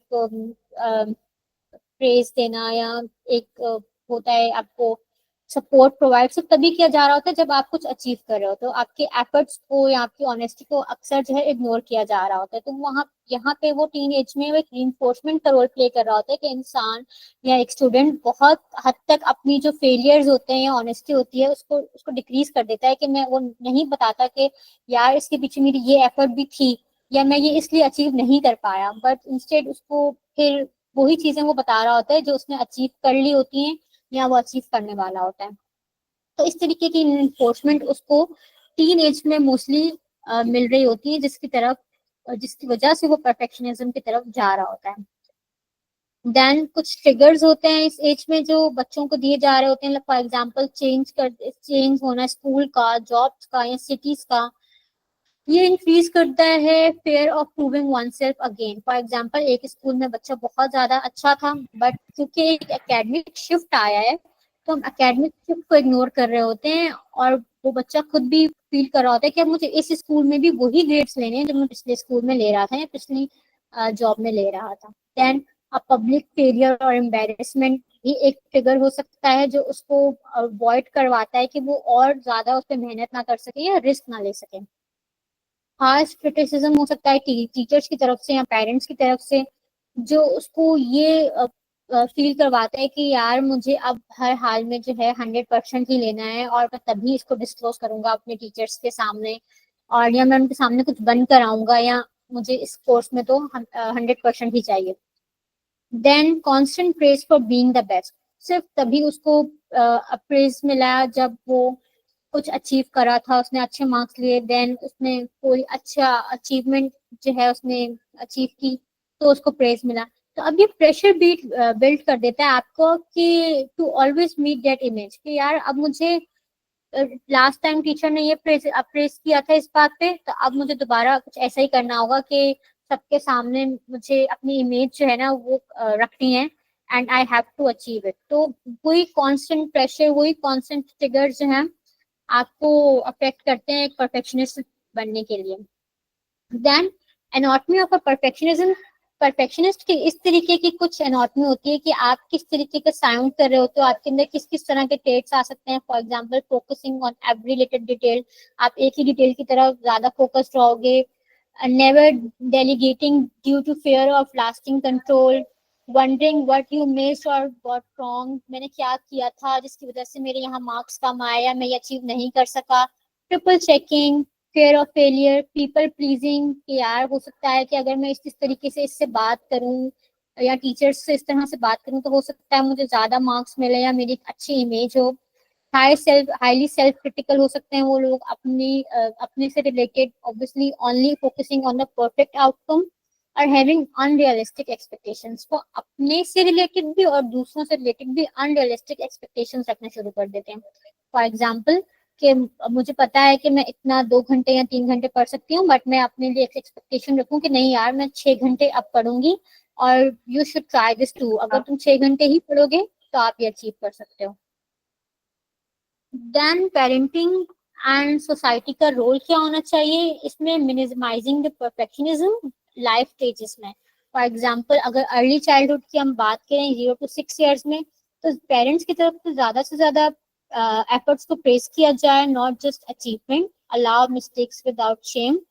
avoid labeling child as smart और बेस्ट. कोई बच्चे को स्मार्ट या बेस्ट का एक लेबल ना लगाया जाए, बल्कि एक प्रमोट किया जाए कि आप जितना ज्यादा मेहनत करोगे उतनी ज्यादा ही आपको अच्छे आउटकम्स मिलेंगे. देन लेट चाइल्डहुड में 7 to 12 years में इनकरेज किया जाए learning from failure, set realistic expectations और टीच इमोशनल रेगुलेशन. कि अगर आप फॉर एग्जांपल कोई सेटबैक आता भी है उनकी जिंदगी में तो वो किस तरीके से अपने इमोशंस को रेगुलेट कर सकते हैं. टीनेज ईयर्स में validate feelings during academic stress. Talk about mental health and share your own imperfections. ठीक है, अगर आप किसी चीज में इम्परफेक्ट भी हो तो आप किस तरीके से उसको एक्सेप्ट कर सकते हो और अपनी फीलिंग्स कैसे वैलिडेट कर सकते हो इस एज में. देन यंग अडल्टहुड में encourage autonomy in decision making, offer support without controlling. कि आप अपने डिसीजंस किस तरीके से ले सकता है बच्चा, उसको लेने चाहिए, और अगर वो किसी जगह पे उसको लगता है कि वो नहीं ले सकता तो सपोर्ट किस किस तरीके की प्रोवाइड की जा सकती है उस एज में. देन अडल्टहुड में respect their life choices, avoid achievement pressure and family talk. Like most of the time Pakistani society में जिस तरह हम कंपेयर कर रहे होते हैं पब्लिक प्लेसेस में या एक फैमिली गैदरिंग्स में कि इसने ये अचीव किया है, उसको ये अचीव करना चाहिए, तुम ये भी कर सकते हो, इसको जो है अवॉइड किया जाए और रिस्पेक्ट किया जाए कि बच्चे ने अपने लिए क्या चूज किया है, किस तरीके के डोमेन्स में वो जाना चाहता है, उसका इंटरेस्ट क्या है. सोसाइटल रोल्स जो हैं वो प्ले बेस्ड लर्निंग को प्रमोट किया जाए, ज्यादा से ज्यादा इंडिविजुअल के बजाय ग्रुप असाइनमेंट्स या ग्रुप प्रोजेक्ट्स की तरफ जाया जाए ताकि बच्चों को ज्यादा से ज्यादा एक दूसरे के साथ काम करना, एक दूसरे की फीलिंग्स को समझना और एक दूसरे की इम्परफेक्शंस को समझना भी आए. Then school should promote group activities not just individual performance. Avoid toxic competition in classes के दो बच्चों के या पेयर ग्रुप्स में कि किसने ज्यादा मार्क्स अचीव किए हैं या कौन ज्यादा अचीव कर सकता है, कौन सी क्लास ज्यादा बेटर है. देन मीडिया का जो एक इम्पॉर्टेंट रोल है कि किस तरीके के जो है हमें कंपैरिजन दिखाए जाते हैं, हीरोज को किस तरीके से दिखाया जाता है हमारे मीडिया में कि वो हमेशा कुछ अच्छा ही एंड में जाके अचीव कर रहा है या अचीवमेंट ही दिखाई जा रही होती है, but most of the time ऐसा नहीं भी होता. बहुत से सेटबैक्स लाइफ में आते हैं, तो अगर हम इन चीजों को भी दिखाना शुरू कर दें तो हो सकता है इन चीजों पे नॉर्मलाइज की जाए कि यस हम कभी कभी जो है इस तरीके से भी अचीव कर सकते हैं या हमें सेटबैक्स भी मिल सकते हैं जिंदगी में इस स्टेज पे जाकर भी, ऑल्दो हमने जितनी भी एफर्ट्स की हों उसके बावजूद. वर्क प्लेसेस में avoid perfectionist cultures. Media should highlight balance not just hustle. Then we have burnout, क्योंकि अगर हम परफेक्शनिज्म के ट्रेट्स की तरफ जा रहे होते हैं तो अक्सर हमने देखा है कि बर्नआउट जो है वो अपना रोल प्ले कर रहा होता है. Burnout is a state of mental, emotional and physical exhaustion. It happens when you push yourself too hard for too long without enough rest, balance और सपोर्ट. अगर हम एक ही असाइनमेंट को लेके या एक ही काम को लेके उसी के बारे में सोच रहे हैं, उसी को बेहतर बना रहे हैं, ऑब्वियसली एक पॉइंट आएगा कि हम उससे रिलेटेड बर्नआउट फील करने लगेंगे कि यार अब ना मैं मेंटली उस पर वो काम कर सकता हूँ, ना मैं इमोशनली कनेक्टेड फील कर रहा हूँ उससे, और मुझे एक फिजिकल एग्जॉशन हो रही है कि अब मैं इससे ज्यादा इस पे काम नहीं कर सकता. तो ये डेफिनेशन होती है बर्नआउट की और ये हाईली कनेक्टेड है परफेक्शनिज्म या परफेक्शनिस्ट ट्रेट्स के साथ. अगर हम परफेक्शनिस्ट थॉट्स की बात करें तो मोस्ट ऑफ द टाइम ये आ रहे होते हैं कि I must do everything perfectly, मुझे हर काम परफेक्टली करना है। और उसकी वजह से किस किस तरीके के कॉज आ रहे होते हैं, ओवरवर्क, हम ओवर वर्क कर रहे होते हैं 4 से 6 घंटे, long hours, no rest, constant stress, doing everything alone, feeling overwhelmed, अकेले कर रहे होते हैं इंडिविजुअल असाइनमेंट्स, ओवरवेल्म फील कर रहे होते हैं, जब टाइम पे वो फिनिश नहीं होते टास्क, मेंटली टायर्ड फील कर रहे होते हैं, प्रेशर होता है कि या तो हम खुद अपने आप को डिसअपॉइंट कर देंगे या अपने टीचर्स को या पेरेंट्स को डिसअपॉइंट कर देंगे, और यही जाके देन हमें बर्नआउट की कंडीशन की तरफ लेके जा रहा होता है। बर्नआउट के साइंस हमारे पास है इमोशनल में फीलिंग नम और एम्प्टी, इरिटेबल और moody, no joy in things you love, जो चीजें आप पहले एक्सपीरियंस कर रहे थे वो आप अब नहीं कर पा रहे हो, फीलिंग लाइक अ फेलियर कि मैं कुछ भी अचीव नहीं कर पाया, ओवर थिंकिंग हो सकती है, डिफिकल्टी फोकसिंग हो सकता है, डाउटिंग योर एबिलिटीज, प्रोक्रेस्टिनेशन, एक ही चीज को बार बार सोचना या अवॉइड करना। देन फिजिकल साइंस में हेडेक्स, बॉडी में किसी भी पार्ट में पेन होना, हर वक्त जो है आपको टाइट फील करना, स्लीप प्रॉब्लम्स भी हो सकती हैं, डाइजेस्टिव इश्यूज और फैटिग भी हो सकती है, यानी कि भूख का ना लगना। देन हमारे टाइटल में था बेसिकली कि हिडन कॉस्ट, तो why it's called a hidden cost, कि बर्नआउट जो है वो क्यों ऐसा हिडन है या क्या ऐसा इशू है कि हम इसको कहते हैं पहचान नहीं पाते। तो परफेक्शनिस्ट बेसिकली जो होते हैं often hide their stress, they look successful on the outside. अगर हम एक परफेक्शनिस्ट की प्रोफाइल को देखें तो बेसिकली वो हर चीज परफेक्ट करने के चक्कर में अपनी जो अंदर के स्ट्रेस होते हैं या जिस जिस तरीके की डिफिकल्टीज वो फेस कर रहे होते हैं वो बता नहीं रहे होते। उनको लगता है कि अगर मैं ये सब बता दूंगा, अपनी पूरी हिस्ट्री शेयर कर दूंगा तो मैं सक्सेसफुल नहीं लग सकता, या लगेगा कि जैसे मैं बहुत ज्यादा जो हूँ फेलियर की तरफ जा रहा हूँ। So they may feel guilty for resting और don't even realise they are burning out. तो वो रेस्ट को या किसी से शेयर करने को ज्यादा प्रेफर नहीं करते। और सोसाइटी की तरफ से जो उसको उनको एक जैसे हमने बात की रीइंफोर्समेंट प्रोवाइड की जा रही होती है स्टेप बाय स्टेप, वो उनको और बर्नआउट की तरफ लेके जा रही होती है। तो बेसिकली जो बर्नआउट होता है वो परफेक्शनिज्म प्रोफाइल में हमेशा एक हिडन जो है हिडन ट्रेट की तरह रोल प्ले कर रहा होता है, कि अक्सर जो परफेक्शनिज्म होंगे, परफेक्शनिस्ट होंगे, उनमें हमें बर्नआउट ज्यादा विजिबल तौर पे नजर नहीं आ रहा होता, बट वो कहीं ना कहीं उनकी लाइफ में एक इम्पैक्ट कॉज कर रहा होता है। अच्छा, यहाँ तक किसी का कोई अगर क्वेश्चन हो या किसी स्लाइड से रिलेटेड तो वो मुझसे अभी पूछ सकता है।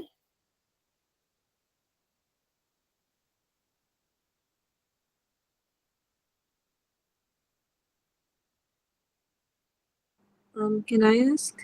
Yes yes So the whole reason why I joined this workshop in the first place is because मैंने यही दो questions पूछने थे। आपने कहा था now you've mentioned burnout due to perfectionism और उसके signs वगैरह क्या होते हैं, and I'm really curious कि तो फिर resting क्या होगा यहाँ पे, because I know कि like I'm burnt out and I've like you know I've tried and avoided very pressure causing or stress causing things for an entire month.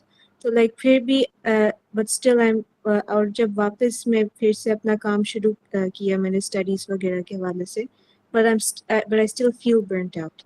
So could you like define what resting really is when it comes to you know resting from that burnt out of perfectionism? ठीक है, okay. So basically जरूरी नहीं है कि आप अभी इस वक्त जो है वो परफेक्शनिज्म के ट्रेट्स रखते हो, या जरूरी नहीं है कि परफेक्शनिज्म के साथ ही सिर्फ बर्नआउट हो।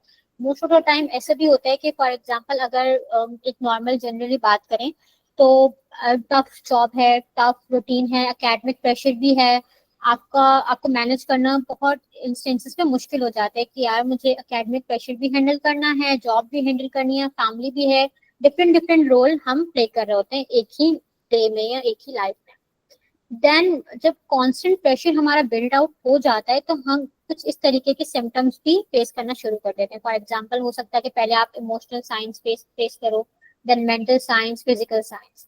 अब यू नो यार I am going through something, या मुझे कुछ इस तरह के साइंस हैं और मेरी वो इम्पैक्ट क्रिएट कर रहे हैं मेरी ओवरऑल लाइफ पे, मेरी साइकोलॉजिकल लाइफ पे, मेरी पर्सनल लाइफ पे, मेरी फिजिकल लाइफ पे उनका एक इम्पैक्ट आ रहा है। अब मुझे उस पर वर्क करने की जरूरत है। तो सबसे पहले आपको अपनी गोल मेकिंग पे वर्क करना होता है कि मैं किस तरीके के रियलिस्टिक गोल्स अपने लिए बनाऊं। फॉर एग्जाम्पल, अगर मेरी एक ही दिन में यूनिवर्सिटी भी है, मेरी जॉब भी है, एंड मुझे देन कोई पर्सनल जो है टास्क भी अचीव करने हैं, तो मैं उनको एज अ गोल लेकर चलूंगी कि मुझे 2 से 3 घंटे अपनी यूनिवर्सिटी में देने हैं। देन 1 घंटा मैं अपने आप को सेल्फ टाइम दूंगी, अपना सेल्फ केयर या किसी भी तरीके से अपना मी टाइम को एंजॉय करूंगी। देन फिर मुझे जो है जॉब के 2-3 घंटे देने होंगे, और उन 2-3 घंटे में देने में भी we have a pomodoro technique, जिसमें आप 20 मिनट्स काम कर रहे हो एंड 5 मिनट्स आपने ब्रेक ले लिया। अब वो ब्रेक जरूरी नहीं है कि आप एक तो लंबा ब्रेक लो, आप 5 मिनट्स का ब्रेक लिख सकते हो। ब्रेक में आपने कोई पॉडकास्ट देख लिया, इट्स अ ब्रेक। आप वॉक पे चले गए, ये एक बेहतरीन ब्रेक है होगा आपके लिए, कि आपने अपनी फिजिकल हेल्थ पे भी काम कर लिया। एंड देन अगर आप पॉडकास्ट देख रहे हो, आप म्यूजिक सुन रहे हो, आपने किसी को कॉल कर ली है, आप जो है कॉफी पी रहे हो, कुछ भी आप ब्रेक डाउन कर लिया अपने टास्क को, और 5 मिनट्स को आप जैसा चाहते हो आप उसको यूटिलाइज कर सकते हो। देन अगेन मुझे पता है कि अब जॉब के बाद मेरे कुछ पर्सनल भी अ, वो हैं टास्क जो मुझे अचीव करना है। देन अगेन मैं अपना दोबारा से ब्रेक लूंगी। उस ब्रेक में मुझे अपने अपने रिलेटेड जो भी काम करना है, फॉर एग्जांपल अगर मुझे मूवी देनी है, मुझे कोई शॉप है, शॉपिंग करनी है, या मुझे स्किन केयर करना है, तो मैं वो कर सकती हूँ। एंड देन उसको करने के बाद अगेन मैं अपने उस टास्क को अचीव करने के लिए चली जाऊंगी या बैठ सकती हूँ। सो गोल मेकिंग, एंड देन उन गोल्स को भी आप डिवाइड कर लेते हो डिफरेंट डिफरेंट फेसिस में या टाइम उसमें, कि मैं इस तरीके से अपने आप को एंगेज रखूंगी। अगर मैं वही अपनी रूटीन फॉलो करूं कि मैं पहले 3 घंटे यूनिवर्सिटी में दे के आ रही हूँ, देन 4 घंटे मैंने जॉब पे दे दिया, तो इससे मुझे क्या होगा, ना मैं मोटिवेटेड रह सकती हूँ एक काम को लेके, मैं कॉन्स्टेंटली अपने काम में लगी हुई हूँ, मेरा दिमाग जो है उसी के बारे में सोच रहा है, दिन में काम कर रही हूँ, तब मैं पढ़ रही हूँ, then travelling again is a hassle, and then मैं दूसरे काम पे जा रही हूँ।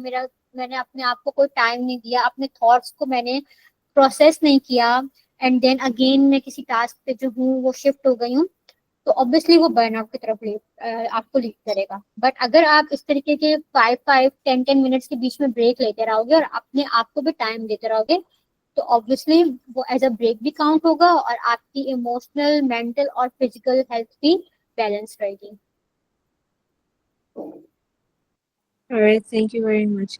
और एक और चीज is that of this thing is very integrated into my personality ke like I'm not able to the point ke like I'm not able to differentiate ke जो goals में set कर रही हूँ are whether they are a result of perfectionism or they are within my potential। तो फिर इन दोनों के बीच में differentiate कैसे करते हैं? ठीक है, ओके।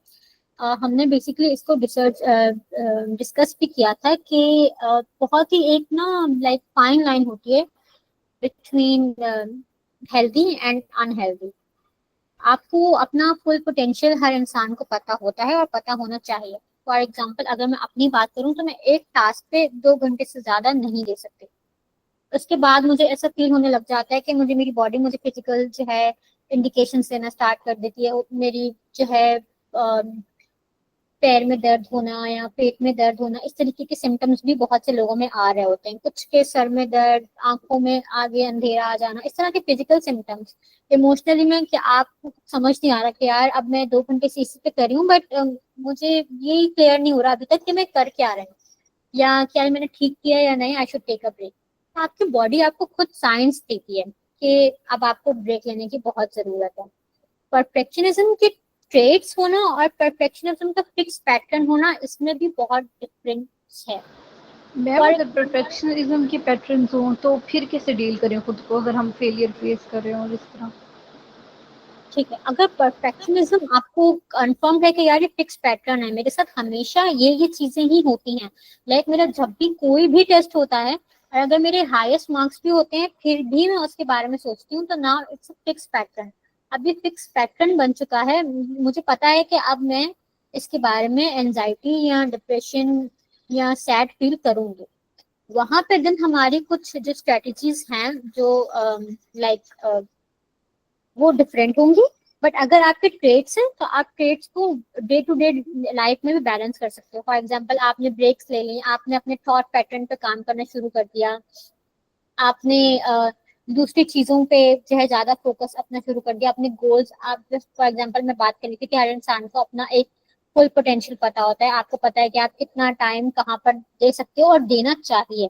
अगर आपका एक 1000 वर्ड का ऐसे आपको लिखना है तो आपको पता है कि इसका इतना ही टाइम होना चाहिए लिखने के लिए। बट अगर आप उससे ज्यादा टाइम दे रहे हो तो देन यहाँ आपको गौर करने की जरूरत है कि यार अब मैंने इस पे इतना टाइम मैं देने लगी हूँ इस चीज पे जो मैं पहले नहीं देती थी, तो यहाँ पे मेरी कुछ डिस्टरबेंस आ रही है। तो उससे रिलेटेड फिर आप गोल बनाते हो कि नहीं अब जब मैं लिखूंगी तो मैं 1 घंटे में लिखूंगी। फिर आप उस गोल को भी डिवाइड करते हो डिफरेंट स्टेप्स में और उसको अचीव करने की कोशिश करते हो। तो इस तरीके से आप अपने लिए खुद अपने गोल्स क्रिएट करते हो कि जो काम जिस टाइम में हो सकता है क्या मैं उतने टाइम में कर पा रहा हूँ या नहीं कर पा रहा हूँ। अगर कर पा रहा हूँ तो यस दिस स्टेट सिर्फ स्टेट्स से जो आप फील कर रहे थे इस पे आप वर्क कर सकते हो। बट अगर अभी फिक्स पैटर्न है तो इसके लिए आपको फिर डिफरेंट स्ट्रेटेजीज की तरफ जाना पड़ेगा। मैम अगर ना कर पा रहे हो तो क्या करना होगा? अगर आप नहीं कर पा रहे हो तो yes we have some strategies इस पे आप वर्क कर सकते हो, आप हेल्प ले सकते हो। अगर आप ना कर पा रहे हो एंड देन आपको बर्नआउट के भी साइंस हैं या डिप्रेशन के साइंस है कुछ और है तो यस आप हेल्प भी सीख कर सकते हो और उससे पहले आप खुद भी डिफरेंट डिफरेंट स्ट्रेटजीज को भी कर सकते हो। फॉर एग्जाम्पल यहाँ पे है how to manage perfectionism and prevent burnout. जिसमें हमने सबसे पहले बात की है कि change the way you talk to yourself. Like सबसे पहले आपको जरूरत है कि आप चेंज करो आप इस तरीके से अपने थॉट्स पे या अपने आप से आप बात किस तरह करो। फॉर एग्जांपल अगर आपके अनहेल्पफुल थॉट है कि I must do this perfectly, मुझे ये परफेक्टली करना है, अगर मैं फेल हो गया तो मेरी कोई वर्थ नहीं, आई एम वर्थलेस, मुझे लोग जज करेंगे, तो इसको आप रिप्लेस कैसे कर सकते हो? आप ये कह सकते हो कि I will do my best and that's enough. मैं अगली दफा और अच्छा करने की कोशिश करूंगा, मैंने अपने लिहाज से बेस्ट किया था। या failure is a part of learning, कोई बात नहीं अगर मैं इस दफा फेल हो गया तो मैं नेक्स्ट टाइम और अच्छा ट्राई कर सकता हूँ।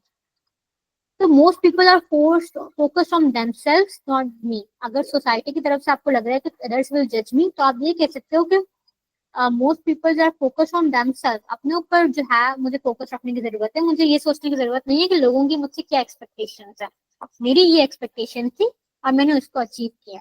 तो सबसे पहले आपको थॉट पैटर्न पे काम करने की जरूरत है क्योंकि थॉट से ही वो इमोशंस एंड बिहेवियर और दूसरे जो सिम्टम्स हैं वो अराइज होते हैं।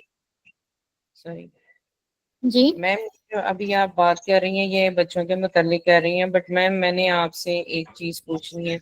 समटाइम बच्चों का ये बिहेवियर भी होता है कि हम जैसे बच्चा सुबह के टाइम उठा है, रात सारी फोन वॉचिंग करता रहा है, जो हमारी जनरेशन की बहुत बड़ी प्रॉब्लम बन चुकी है और स्पेशली बच्चों।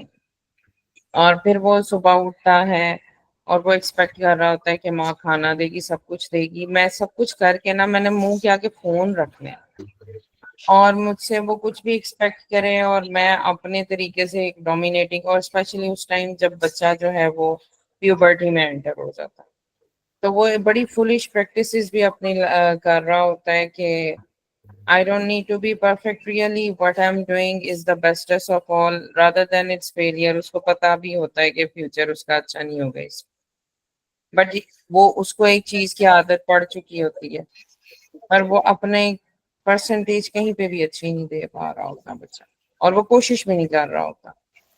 और फिर जो भी ऐसा कोई बंदा होता है जो कहे कि हाँ भाई तुमने बच्चे को खाना टाइम पे नहीं दिया और तुमने उसके कपड़े नहीं करके दी, ये नहीं करके दिया, वो उसमें बच्चा ना अपना रिफ्यूज तलाश कर रहा होता है और वो इन फिर अपनी फुलिशनेस को वो जो होता है उसको हवा मिल रही होती है।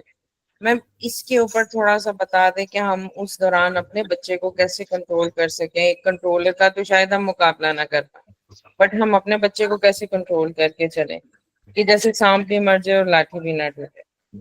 बस इसके ऊपर थोड़ी सी रोशनी डालें। ठीक है ओके यस बेसिकली आजकल जो हम ज्यादातर इश्यूज देख रहे हैं पेरेंट्स की तरफ से वो यही आ रहे हैं कि तो सोशल मीडिया का यूज बहुत ज्यादा हो गया, गेम्स का बहुत हो गया, तो बच्चे स्क्रीन टाइम को 8 से 10 घंटे तक यूज कर रहे हैं। और उसी की वजह से उनके एकेडमिक, फिजिकल हेल्थ और सोशल, स्कूल्स की जो जो भी सर्कमस्टेंसेस हैं, वो इश्यूज जो हैं क्रिएट हो रहा है। तो बेसिकली सबसे पहले पेरेंट्स का रोल यहाँ पर ये होता है कि वो एक स्क्रीन टाइम के लिए भी गोल्स बना रहे हैं। फॉर एग्जांपल, इतने से इतने घंटे ही आपको अलाउ है। होता ये है बेसिकली कि बच्चा आया है स्कूल से, उसने फौरन जो है वो फोन देखना शुरू कर दिया, वो फोन देखते देखते देखते रात हो गई या शाम हो गई, उसका होमवर्क भी वहीं रह गया है। वो अगर ट्यूशन गया भी है तो उसने बस काम अपना कंप्लीट कर लिया और वो घर आ गया है, और उसकी कोई लर्निंग नहीं हुई। बेसिकली लर्निंग तब होगी जब वो खुद से कुछ नया सीख रहा होगा या उसने कुछ देखा होगा, बट उसका ध्यान क्योंकि गेम्स पे था, उसने बस कहा कि मेरा होमवर्क कंप्लीट हो और मैं घर आ जाऊँ। अगर घर में पेरेंट उसे 2 से 3 घंटे तक रिस्ट्रिक्ट कर दे उसकी स्क्रीन टाइम, कि आप सिर्फ तभी देख सकते हो जब आप ये काम कंप्लीट कर लोगे, आप ये टास्क अपना या अपना ये गोल अचीव कर लोगे आज का। आपने बच्चों के लिए 3 से 4 गोल्स बनाए, आपने ये करना है, आपने ये होमवर्क करना है, आपने इस तरीके की लर्निंग करनी है, उसके बाद ही आप उसको स्क्रीन टाइम की तरफ लेकर जाएं। अगर यस अगर वो प्यूबर्टी की तरफ है, वो आप ज्यादातर रिस्ट्रिक्शंस नहीं लगा सकते बच्चे पर, या आपको लगता है कि वो आपको जवाब देगा आगे से या इस तरीके से आपसे दूर हो जाएगा। काफी पेरेंट्स को इस तरह की भी शिकायतें होती हैं। उस कंडीशन में आपको चाहिए कि आप उस पे कुछ गोल्स और टास्क जो है वो अलाइन कर दो उसके लिए, कि ये आपके कुछ टास्क हैं और ये कुछ आपको रिक्वायरमेंट्स हैं कि ये आपको अचीव करनी है, कि आपके लिए इस तरीके से हेल्पफुल है। अगर आप डायरेक्टली उस पर कुछ इम्पोज करते हो, फॉर एग्जांपल आपने उसको बोल दिया सिर्फ कि नहीं तुम्हें अचीव करना है, तुम्हें इस तरह से करना है, तो बच्चे के ऊपर एक तो हो सकता है काफी जगहों से डिफरेंट डिफरेंट और भी प्रेशर हो, उसके एकेडमिक लाइफ में हो सकता है कोई इशू हो जिसकी वजह से वो एकेडमिक लाइफ में इतना ज्यादा अच्छा परफॉर्म नहीं कर पा रहा, स्कूल्स की तरफ से कोई इशू हो, सोशल कोई इशू हो, या इस तरीके से आप कम्युनिकेट। जी जी, हेलो।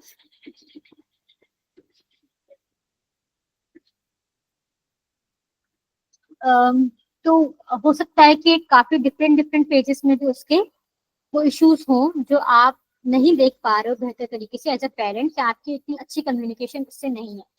तो first of all communication is the key. आप उससे कम्युनिकेट कर सकते हो, आप उसके साथ टाइम स्पेंड कर सकते हो कि किस किस तरीके के इश्यूज हैं, या एकेडमिक में उसकी लाइफ कैसी चल रही है, किस तरीके के इश्यूज उसको आ रहे हैं, वो क्या डिफिकल्टी फेस कर रहा है अपनी एकेडमिक लाइफ में, सोशल लाइफ में, पर्सनल लाइफ में।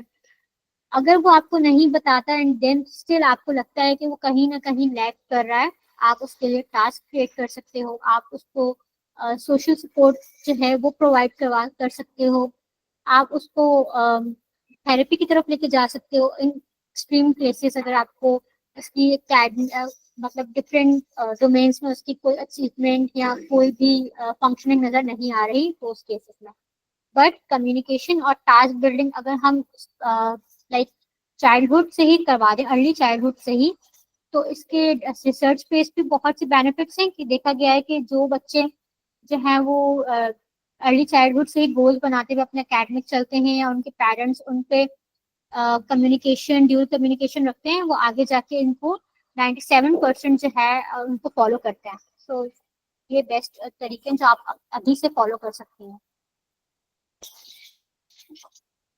नेक्स्ट, इसके अलावा किसी का क्या क्वेश्चन था? Thank you ma'am, thank you so much. Yes ma'am, अगर गोल अचीव ना हो रहा स्पेसिफिक टाइम से तो क्या करें? मतलब एक टाइम सेट किया हुआ है कि इतनी देर में पढ़ना है और उतनी देर में वो टॉपिक कंप्लीट नहीं होता या लेक ऑफ कंसंट्रेशन होती है, तो हाउ टू मैनेज? ठीक है, अगर आपने फॉर एग्जांपल अपने लिए एक गोल बनाया है कि मैं 2 घंटे में ये काम करूंगी, बट आपसे नहीं हो रहा, इवन कि आपको पता है कि मेरा फुल पोटेंशियल था कि मैं 2 घंटे में कर सकती हूँ, बट स्टिल नहीं हो रहा, तो आप उसको थोड़ा सा डिक्रीज करने की भी कोशिश करते हो। फॉर एग्जाम्पल, आप पहले चेक करते हो कि यार मैं ये गोल कितने टाइम में अचीव कर लेता हूँ। आप 2.5 आवर्स देके देखो अपने आप को कि क्या मैं इसमें कर पा रहा हूँ। बट अगर स्टिल आप इतने टाइम में भी नहीं कर पा रहे हो, और आपको फॉर एग्जांपल ये भी इशू है कि आप कह रहे हो कि मैं कंसंट्रेशन नहीं कर पा रही, या मैं ज्यादातर प्रोक्रेस्टिनेशन की तरफ रहती हूँ, देन उसके साथ साथ आप माइंडफुलनेस, डीप ब्रीथिंग, इन टेक्निक को भी साथ साथ यूज करते हो ताकि आप उसी मोमेंट में कनेक्टेड रहो। इन दोनों चीजों के बावजूद भी अगर आप कनेक्टेड फील नहीं कर रहे हो, देन फिर आप अपने गोल्स को चेंज करते हो, आप कोई और डिफरेंट गोल्स की तरफ जाते हो। जब तक मैम आप, काइंडली रिपीट कर दी, मेरा डिस्कनेक्ट हो गया था। ठीक है, मैं आपसे ये कह रही हूँ कि अगर आपको ऐसा लगता है कि मेरा ये गोल है कि मैं 2 घंटे में ये टास्क अचीव कर सकती हूँ, बट मैं अभी नहीं कर पा रही हूँ, और उसी दौरान मुझे डिफरेंट डिफरेंट थॉट्स भी हैं कि मैलेडेप्टिव थॉट्स हो सकते हैं कि मुझे नहीं करना चाहिए, मुझसे नहीं होगा, तो आप अपने ड्यूरेशन को बढ़ा सकती हो। पहले आप उसको 2 घंटे से 2.5 घंटे पे लेके जा सकती हो। अगर आपको लगता है कि 2.5 घंटे में भी आपसे नहीं हो रहा, आप कनेक्टेड फील नहीं कर रही, आपने माइंडफुलनेस भी ट्राई की, डीप ब्रीथिंग भी ट्राई की, बट स्टिल आप अपने काम से रिलेटेड कनेक्टेड फील नहीं कर रही और ना टास्क कंप्लीट हो रहा है, देन आप अपना गोल भी चेंज कर सकती हो और दूसरी स्ट्रेटेजीज की तरफ भी जा सकती हो। जब आपको लगे कि नो, अब मैंने हर चीज ट्राई कर लिया है, अब ये एक फेट बनता जा रहा है, एक सॉरी फिक्स पैटर्न बनता जा रहा है कि मेरे साथ ऐसा ही होता है हर काम की दफा, देन आपको इसकी तरफ जो है हेल्प लेने की जरूरत है। But until unless you are sure about it.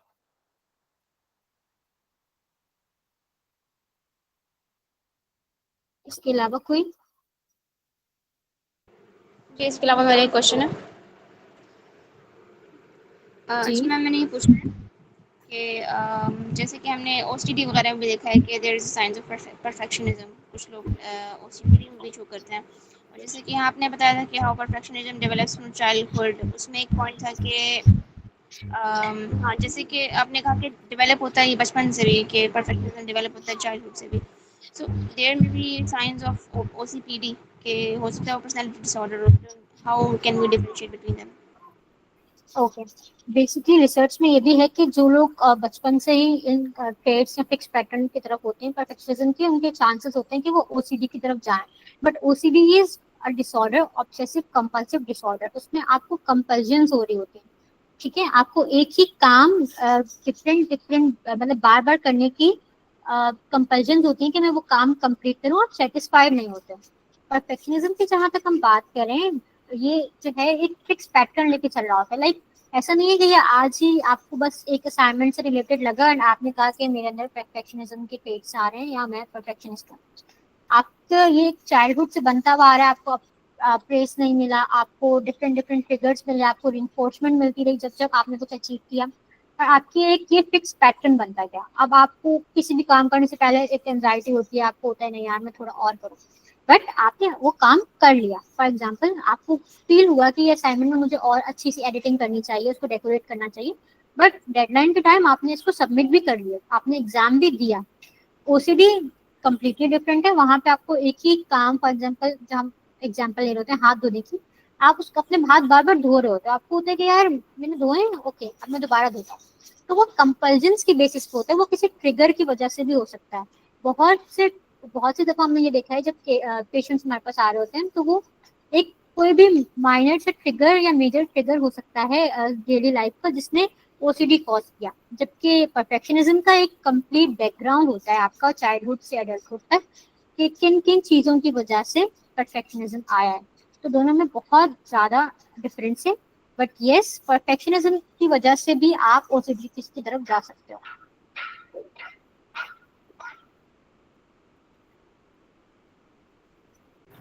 Thank you. Sana, we're running short on time. Can you please get back to the slides and then we can take questions by the end. Okay, okay. Sure.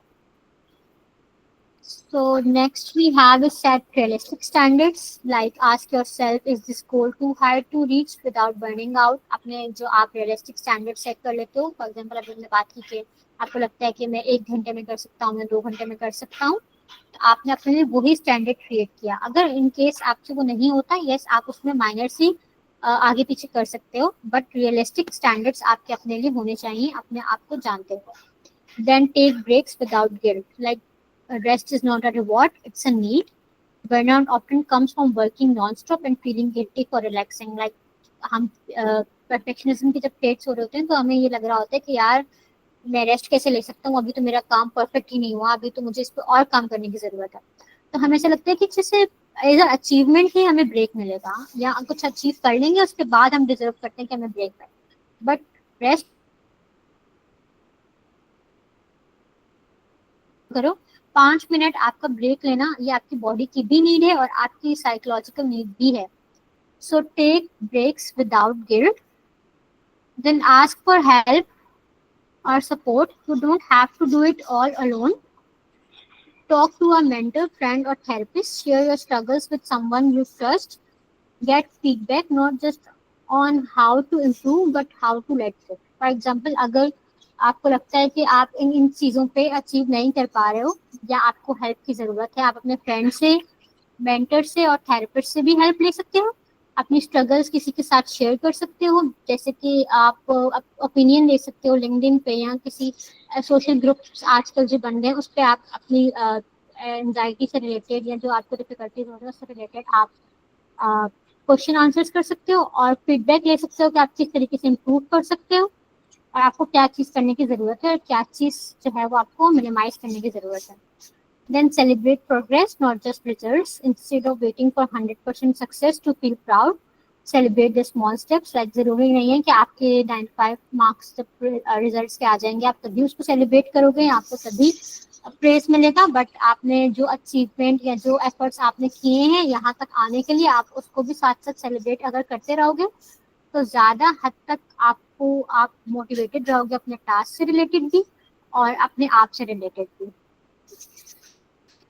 Then we have active versus recovering perfectionism. Like active में किस तरीके की, अगर आपको लगता है कि आप perfectionism की तरफ जा रहे हो तो किस तरीके की आपके symptoms हो सकते हैं और अगर आपको लग रहा है कि आप उसमें से निकल रहे हो, recover कर रहे हो, तब किस तरीके के होंगे। For example, excessive organizing, list making, checking, seeking assurance. अगर आप active perfectionism में हो तो आप उसी को ऑर्गेनाइज करते रहोगे, बार बार आप लिस्ट बनाते रहोगे, चेक करते रहोगे, आपको रिएश्योरेंस चाहिए होगी। हो सकता है कि आप एक ही असाइनमेंट बार बार अपने फ्रेंड्स को या अपने हेड को भेजते रहोगे, is it perfect now, is it perfect now.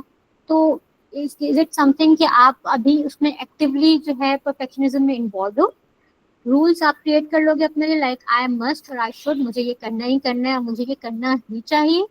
All और नथिंग थिंकिंग कि यार अगर मैंने ये अचीव नहीं किया तो मतलब खत्म, लाइक और इसके अलावा फिर मेरी जिंदगी में कुछ है नहीं। तो बिल्कुल या तो सब कुछ है या कुछ नहीं है। फियर ऑफ फेलियर की तरफ जा रहा होगा। Then based on achieving unrealistic standards, आप अपने लिए अनरियलिस्टिक स्टैंडर्ड्स बना सकते हो। अगर आपको पता है कि आप मैथ्स में इतने अच्छे नहीं हो या आप इतना अच्छे मार्क्स अचीव नहीं कर सकते, बट स्टिल आपने ये गोल बनाया है कि मुझे मैथ्स में 90 मार्क्स ही चाहिए, तो now this is something unrealistic जो आपने अपने लिए ही एक गोल बना लिया और आपको पता है कि ये आप अचीव नहीं कर पाओगे और आप फिर अगेन एक लूप में और साइकिल में चले जाओगे स्ट्रेस की। ऑफन निग्लेक्टेड और seen as selfish, basically active perfectionism में हम अपने आप को भी निग्लेक्ट कर रहे होते हैं और लोगों को भी निग्लेक्ट कर रहे होते हैं। लोगों की अचीवमेंट्स को, लोगों की प्रोग्रेस को हम उस तरीके से नहीं देखते जिस तरीके से हमें देखना चाहिए। और एमिंग फॉर परफेक्शन, लाइक हमें यही हमारा एक एम होता है कि हमारा काम जो है वो परफेक्ट दिखना चाहिए। बट अगर आप रिकवरिंग परफेक्शनिज्म में हो तो इसका थोड़ा सा रिवर्स होगा कि आप मिस्टेक्स को देख रहे होते हो कि ये मेरी मिस्टेक्स थी, मैं इनसे क्या क्या सीख सकता हूँ, it's okay to be human, that human can make mistakes. इस तरह के थोड़े से थॉट्स पैटर्न आ सकते हैं। आप सेलिब्रेट करते हो अपने अकॉम्प्लिशमेंट्स को, अपने स्मॉल स्टेप्स को। आपकी जो सेल्फ वर्थ होती है वो इंट्रिंसिक हो जाती है, नॉट परफॉर्मेंस बेस्ड। आपको पता होता है कि यार जिस तरीके का मैंने काम किया मुझे उसी तरीके के परफॉर्मेंस बेस्ड जो है वो रिमार्क्स मिले हैं। आप अपनी सेल्फ मेंटल हेल्थ को और सेल्फ वर्थ को प्रायोरिटाइज करते हो और आपका एम ये हो जाता है कि आपको गुड इनफ होना है अपने लिए, नॉट आपका जो वर्क प्रोग्रेस है वो परफेक्ट हो, बट आपने जो काम किया है वो गुड हो, जितना आप कर सकते हो उसके मुताबिक ही हो।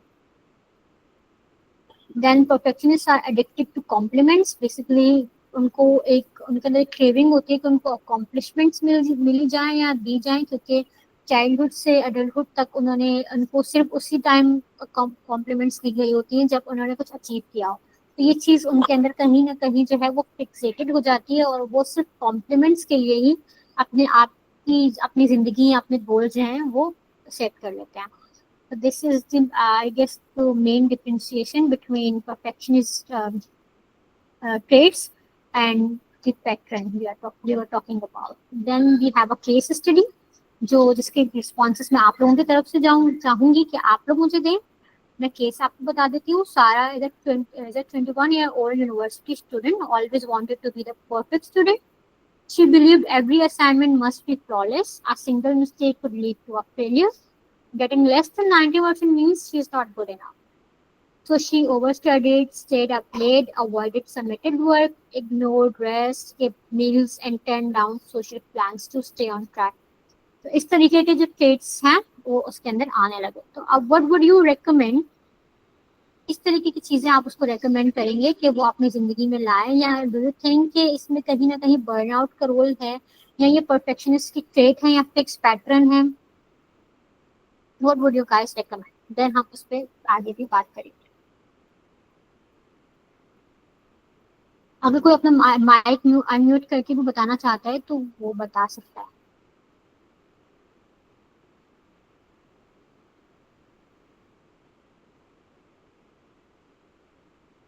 मैम कहीं ना कहीं इसमें फिक्स पैटर्न्स भी होंगे, और इसमें उसकी जो पूरी फैमिली की हिस्ट्री होगी, हो सकता है उसको चाइल्डहुड में ऐसे मतलब ट्रिगर किया जाता हो और उस पर क्रिटिसाइज करा जाता होगा.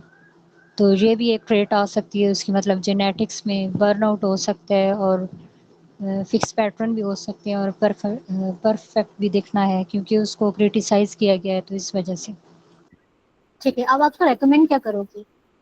कोई भी एक स्ट्रेटजी अगर आप उसको रेकमेंड करना चाहो तो आप क्या कर सकते हो? मैं उसे ये रेकमेंड करूँगी कि it's okay to make mistakes. इसको एक्सेप्ट करना है और इसको फिर आपने ठीक करने के लिए करना है, कोशिश करनी है. और मैं उसको ये समझाऊंगी कि परफेक्ट कोई भी नहीं होता, 100% रिजल्ट कभी भी नहीं आता. Okay, thank you so much.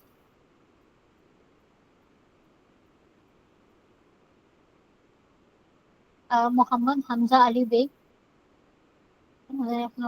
Yes.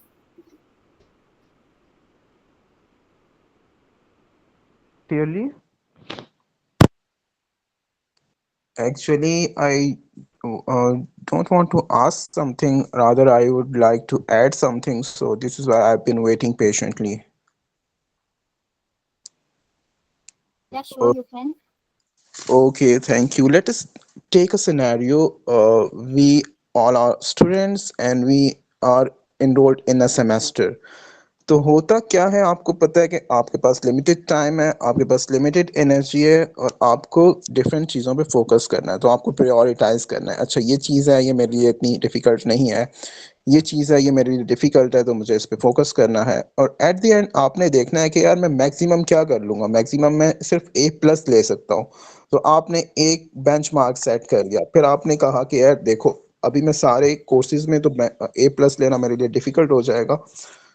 तो क्या कोई ऐसा कोर्स है जिसमें सिर्फ मैं A ले लूँ तो काम चल जाएगा, B+ ले लूँ तो काम चल जाएगा, और कोई ऐसा कोर्स है जिसमें थोड़ी ज़्यादा एफर्ट्स कर लूँ, मेरा इंटरेस्ट भी है, मेरी उस लिहाज से कॉम्पिटेंसी भी है, तो मैं उसमें A+ ले सकता हूँ. आपने चीज़ों को प्रायोरिटाइज कर दिया और आपने ओवर एक्सपेक्टेशन नहीं रखी. आपने खुद को ह्यूमन होने का मार्जिन दिया, और आपने कहा कि रैट रेस का हिस्सा नहीं बनना है. We have been several examples who are not really good at getting the CGPA, but they do good in their personal and professional lives.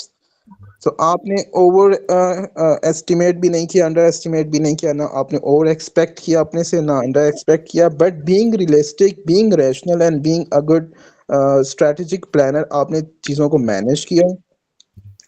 अब इससे होता ये है कि आप जो करते हैं तो आप कहते हैं कि ठीक है, मैंने ये अचीव कर लिया, तो नेक्स्ट टाइम जो है मुझे इससे बेहतर करना है. आप ये बेस्ट और परफेक्शनिज्म और ये सारी चीज़ें करते ही नहीं है. आप सिर्फ अपना खुद से कंपैरिजन करते हैं और आप उससे बेहतर करने की कोशिश करते हैं, और फिर आप ये देखते हैं कि यार ये चीज़ है. फॉर एग्जांपल, जब आप A+ और A ग्रेड और A+ के दरम्यान में आप मार्जिन देखते हैं, तो लेट्स से अगर किसी यूनिवर्सिटी का मार्जिन ये है कि वो 85 पे बन रहा है, उसका 80 पे बन रहा है A, और फिर जब आप 85 के स्लैब को क्रॉस करते हैं तो आपका बन जाता है A+. So that means if you even manage to secure 84, but still you would end up getting A. तो ये चीज़ आपने थोड़ा सा मार्जिन रखनी है कि यार देखो, मैंने सिर्फ इतना करना है जितनी इसकी ज़रूरत है. ज़्यादा परफेक्शनिज्म की तरफ मुझे जाने का कोई फ़ायदा भी नहीं है. So actually we have already crossed the time limit. So I guess I should better not drag this since we have been already overwhelmed. So thank you so much for bearing with me. Thank you. Thank you so much.